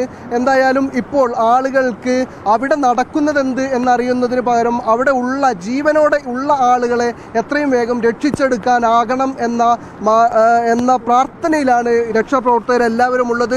ഇപ്പോൾ രക്ഷാപ്രവർത്തനത്തിന് മുമ്പിലുള്ള തടസ്സം എന്ന് പറയുന്നത് അങ്ങോട്ട് പോകാനുള്ള വഴി പൂർണ്ണമായി ഇല്ലാതായിരിക്കുന്നു എന്നതാണ്. ആദ്യ മണിക്കൂർ മുതൽ പറയപ്പെടുന്നതാണ് രക്ഷാപ്രവർത്തനത്തിനുള്ള 2 മാർഗങ്ങൾ. ഒന്ന് വിമാനമാർഗത്തിൽ അല്ലെങ്കിൽ ഹെലികോപ്റ്റർ മാർഗത്തിൽ ആളുകളെ പുറത്തെത്തിക്കുക, അല്ലെങ്കിൽ ഒരു താൽക്കാലിക പാലം ഉണ്ടാക്കുക എന്നത്. പക്ഷേ ഇത് രണ്ടും ഈ മണിക്കൂറിലും ഒന്നും ആയിട്ടില്ല എന്നതാണ് ഇവിടുത്തെ സാഹചര്യം. ഇപ്പോൾ നമ്മൾ നിൽക്കുന്നത് ചൂരൽമല ഭാഗത്താണ്. ചൂരൽമലയിൽ നിന്നാണ് ഇപ്പോൾ ആളുകളെ ബിൽഡിങ്ങിനകത്ത് നിന്ന്, വീടുകൾക്കകത്ത് നിന്ന് ജീവനോടെയും ജീവനറ്റ മൃതശരീരമായി കൊണ്ടും പുറത്തെടുത്തുകൊണ്ടിരിക്കുന്നത്. പക്ഷേ ഇത് ഉരുൾപൊട്ടിയ പ്രദേശത്തല്ല, ഉരുൾപൊട്ടിയിട്ടുള്ളത് മുണ്ടക്കൈയിലാണ്. മുണ്ടക്കൈയിൽ നിന്ന് ഒലിച്ചു വന്ന കല്ലും മണ്ണും മരവും അടിഞ്ഞാണ് ഈ വീടുകൾ തകർന്നതും അതിനകത്ത് ആളുകൾ പെട്ടുപോയിട്ടുള്ളതും. അവിടെ നിന്നാണ് ഇത്രയും മൃതദേഹങ്ങൾ ലഭിച്ചിട്ടുള്ളത്, ഇത്രയും ആളുകളെ ജീവനോടെ ലഭിച്ചിട്ടുള്ളത്. പക്ഷേ അതിനുശേഷം നമ്മൾ മനസ്സിലാക്കേണ്ടത് മണിക്കൂറുകൾ പിന്നിട്ടിരിക്കുന്നു. മുണ്ടക്കൈയിലുണ്ടായ 4 ഉരുൾപൊട്ടലുകൾക്ക് ശേഷം ഇപ്പോഴും അങ്ങോട്ടെത്താനുള്ള മാർഗങ്ങളെല്ലാം അടഞ്ഞു നിൽക്കുമ്പോൾ സർക്കാരിൻ്റെ അടിയന്തര ഇടപെടലുണ്ടാകണമെന്നാണ് പ്രദേശവാസികൾ പറയുന്നത്. എന്താ നിങ്ങൾ അതുവരെ ഒന്ന് പോയി നോക്കിയിട്ട് പോന്നു എന്ന് പറഞ്ഞു? അവിടം വരെ എത്തി. അവിടുന്ന് ഒരു പടം ഇങ്ങോട്ട് ഇട്ടാൽ സുഖമായിട്ട് എല്ലാ ആൾക്കാർക്കും അക്കരത്തെ കടന്നു പോകും. കണ്ടമാൻ ആ ജീവനുകൾ അവിടെ ഉണ്ട്, കിടക്കുന്നുണ്ട്, കൈ കൊണ്ട് ഇങ്ങനെ കാണിക്കുന്നുണ്ട് ഞങ്ങളെ രക്ഷിക്കുന്നു പറഞ്ഞിട്ട്. സാധാരണ ഈ വളണ്ടിയർമാർക്ക് അങ്ങനെ ചെയ്യാൻ കഴിയില്ല. ഇതിപ്പോൾ ഹെലികോപ്റ്ററോ അല്ലെങ്കിൽ NDRന്റെ പിന്നെ ഒരു പടം കിട്ടിയാൽ ഫുള്ളായിട്ട് എല്ലാവർക്കും അങ്ങോട്ട് എത്താം. അത് ഹെലികോപ്റ്റർ എത്തണമെന്നില്ല, ഒരു പരിശീലനം കിട്ടിയ ആൾക്കാരുണ്ടെങ്കിൽ ഒക്കെ അവിടെ എത്തും. ഇപ്പൊ നേരത്തെ ഉള്ള ഒരു ആളുകൾ അവിടെ നോക്കി നിൽക്കുന്നില്ല, രക്ഷയ്ക്ക് വേണ്ടി കാത്തു നിൽക്കുന്നതാണ് ആളുകളൊക്കെ. ആ കുന്നിന്റെ മുകളിൽ നിൽക്കുന്ന ആളുകളൊക്കെ. തീർച്ചയായും ആ കാണുന്ന ദൃശ്യങ്ങൾ, നമുക്ക് ദൃശ്യങ്ങളിൽ കാണാം, ആളുകൾ കൊട ചൂടി നിൽക്കുന്ന ആളുകൾക്ക് ഇങ്ങോട്ട് വരാനുള്ള ഒരു വഴിയുമില്ല. അവരിപ്പോഴും സുരക്ഷിതരാണ്, ഈ നിമിഷം വരെ അവർ സുരക്ഷിതരാണ്. അവർക്ക് ഇങ്ങോട്ട് കടക്കാനുള്ള വഴികളെല്ലാം അടഞ്ഞ നിലയിലാണ്. അവർക്കുണ്ടായിരുന്ന ഏക പാലമാണ് ഒലിച്ചു പോയിരിക്കുന്നത്. ഇപ്പോൾ ഒരു പാലം താൽക്കാലികമായി നിർമ്മിക്കുക എന്ന പദ്ധതിയും അല്ലെങ്കിൽ ഒരു ഹെലികോപ്റ്റർ എത്തിച്ചുകൊണ്ട് അവിടെ എയർലിഫ്റ്റ് ചെയ്യുക എന്ന പദ്ധതിയും ഇതുവരെയും അതിൻ്റെ പ്രാരംഭ ഘട്ടത്തിൽ പോലും എത്തിയിട്ടില്ല. അതുകൊണ്ട് തന്നെ ഇപ്പോൾ നാട്ടുകാർ പറഞ്ഞത് ഇവിടെ നിന്ന് പാലമുണ്ടായിരുന്ന വഴിയിലൂടെ അല്ലാതെ ഒരു ചെറിയ സ്ഥലത്തുകൂടെ അങ്ങോട്ട് കടക്കാൻ കഴിയും, ഒരു വടം കെട്ടിയാൽ കഴിയും എന്നാണ് ഇവർ പറയുന്നത്. പകുതി ദൂരം ഇവർ തിരിച്ചു പോരുകയാണ് ചെയ്തത്. അതുകൊണ്ട് സർക്കാരിൻ്റെയോ അല്ലെങ്കിൽ വിദഗ്ധ പരിശീലനം ലഭിച്ചവരുടെയോ ഒരു നേതൃത്വത്തിൽ ഒരു വടം കെട്ടിയാൽ ആ ആളുകളെ ഇക്കരെ എത്തിക്കാനുള്ള, അല്ലെങ്കിൽ അവിടെ എന്താണ് സംഭവിക്കുന്നത് എന്നറിയാനെങ്കിലും കഴിയും എന്നാണ് ഇവർ പറയുന്നത്. എന്നാൽ ഈ മണിക്കൂറിലും അത്തരത്തിലുള്ള ശ്രമങ്ങൾക്ക് ഇതുവരെയും കഴിഞ്ഞിട്ടില്ല. ഈ നാട്ടുകാരുടെ നേതൃത്വത്തിൽ തന്നെയാണ് രക്ഷാപ്രവർത്തനം തുടരുന്നതിനിടെ വീണ്ടും മുണ്ടക്കൈയിൽ ഉരുൾപൊട്ടലുണ്ടായി എന്ന് സംശയമുണ്ട്. കാരണം വലിയ മലവെള്ളപ്പാച്ചിൽ അതിലൂടെ ഉണ്ടാകുന്നു എന്നാണ് ഇപ്പോൾ നമുക്ക് ലഭിക്കുന്ന വാർത്ത. വീണ്ടും ഉരുൾപൊട്ടിയതാണ് ഈ മലവെള്ളപ്പാച്ചിലിന് കാരണമെന്നാണ് സംശയം. മുണ്ടക്കൈ പുഴയിൽ ശക്തമായ മലവെള്ളപ്പാച്ചിലാണുള്ളത്. സാജിദ് അജ്മൽ വിവരങ്ങളുമായി സംഭവ സ്ഥലത്ത് നിന്ന്. സാജിദ്, എന്താണ് അവിടെ കാണുന്നത്? അജിൻസ്, ഇപ്പോൾ ഇതേ പുഴയിലൂടെയും അതുപോലെ തന്നെ ഉരുൾപൊട്ടിയ ഭാഗത്തുകൂടെയും വലിയ തോതിൽ മലവെള്ളപ്പാച്ചിൽ ഉണ്ടാകുന്നുണ്ട്. ഈ മഴ കുറഞ്ഞ സമയത്ത് ഉണ്ടായിരുന്ന വെള്ളത്തിന്റെ ഒരു രീതിയിലല്ല വലിയ തോതിൽ വെള്ളം വരുന്നു. അത് കലങ്ങി മറിഞ്ഞ വെള്ളമാണ്. അതുകൊണ്ട് തന്നെ ഉരുൾപൊട്ടിയതാണോ എന്ന ഒരു സംശയം ഉണ്ട്. ആ രീതിയിലാണ് ഈ രക്ഷാപ്രവർത്തകർ പറയുന്നത്. അതുകൊണ്ട് മുഴുവൻ ആളുകളും ഇവിടെ നിന്ന് മാറിയിരിക്കുകയാണ്. കാരണം രക്ഷാപ്രവർത്തനത്തിന്റെ ഭാഗമായി നിൽക്കുന്ന ആളുകളുടെ ജീവൻ കൂടി ഭീഷണിയിലാകുന്ന ഒരു സാഹചര്യത്തിലേക്ക് പോകും. അതുകൊണ്ട് ആളുകൾ എല്ലാം തന്നെ മാറിയിട്ടുണ്ട്. NDRF സംഘം അവിടെ പാലം നിർമ്മിക്കാനുള്ള പണികൾ തുടങ്ങിയിരുന്നു. പാലം നിർമ്മിച്ച് അങ്ങോട്ട് എത്തിപ്പെടാനുള്ള ഈ പ്രധാന സ്ഥലത്തേക്ക് എത്തിപ്പെടാനുള്ള ശ്രമമായിരുന്നു. പക്ഷേ ഈ മലവെള്ളപ്പാച്ചിൽ കണ്ടതോടുകൂടി ഈ ശ്രമം താൽക്കാലികമായി നിർത്തിവെച്ചിട്ടുണ്ട്. ഇനി ഈ രക്ഷാപ്രവർത്തകർ ആയി ഉള്ള ആളുകൾ മുഴുവൻ അവിടെ നിന്ന് മാറിയിട്ടുണ്ട്. കാരണം ഇനിയും മലവെള്ളപ്പാച്ചിൽ ഉണ്ടാകുന്ന ഒരു സാഹചര്യം ഉണ്ടായാൽ അത് വലിയൊരു ദുരന്തത്തിലേക്ക് പോകും. ഈ സാഹചര്യത്തിലാണ് താൽക്കാലികമായി രക്ഷാപ്രവർത്തനം നിർത്തിവെച്ചിരിക്കുന്നത്. ശരി, സാജിദ് അജ്മലാണ് വിവരങ്ങൾ നൽകിക്കൊണ്ടിരിക്കുന്നത്. രക്ഷാപ്രവർത്തനത്തിന്റെ വിഘാതമായി വീണ്ടും ഉരുൾപൊട്ടൽ ഉണ്ടാവുമോ എന്നൊരു സംശയമുണ്ട്. കാരണം കനത്ത മലവെള്ളപ്പാച്ചിലാണ് ഇപ്പോൾ ഉള്ളത്. കാലാവസ്ഥയും ദുഷ്കരമാണ്. സൈന്യം സ്ഥലത്തെത്തിയിട്ടുണ്ടെങ്കിലും ഒരു പൂർണ്ണ തോതിലുള്ള രക്ഷാപ്രവർത്തനം ആരംഭിക്കാൻ പോലും അവർക്ക് കഴിയാത്ത വിധം അൺഎക്യുപ്ഡ് ആണ്. അതായത് ഹെലികോപ്റ്റർ അവിടെ ഇറക്കാൻ കഴിയുന്നില്ല. എയർലിഫ്റ്റിംഗ് അസാധ്യമാണ്. രക്ഷാപ്രവർത്തകർ പൂർണ്ണമായും അവിടെ എത്തിച്ചേർന്നിട്ടില്ല. നിലവിൽ ഏറ്റവും കൂടുതൽ രൂക്ഷമായി ബാധിച്ചിട്ടുള്ള പ്രദേശങ്ങളിൽ കുടുങ്ങിക്കിടക്കുന്ന ആളുകളെ രക്ഷപ്പെടുത്തുക, മൃതദേഹങ്ങൾ കണ്ടെത്തുക തുടങ്ങിയ കാര്യങ്ങളാണ് ചെയ്തുകൊണ്ടിരിക്കുന്നത്. അതേസമയം തന്നെ ഒറ്റപ്പെട്ട ഇടങ്ങൾ, ഇനിയും ഇടിഞ്ഞ് പൊളിഞ്ഞ വീടുകളിൽക്കുള്ളിൽ കഴിയുന്നവർ, മൃതദേഹങ്ങളോടൊപ്പം കാത്തിരിക്കുന്നവർ, രക്ഷാപ്രവർത്തനം കാത്തിരിക്കുന്നവർ എന്നിവർ വയനാട്ടിലുണ്ട് എന്ന് ഓർക്കുമ്പോഴാണ് നമ്മൾ ചിന്തിക്കാവുന്നതിനപ്പുറമുള്ള ഒരു ദുരന്തമാണ് മുണ്ടക്കയിൽ ഉണ്ടായിട്ടുള്ളത് എന്ന് മനസ്സിലാവുക.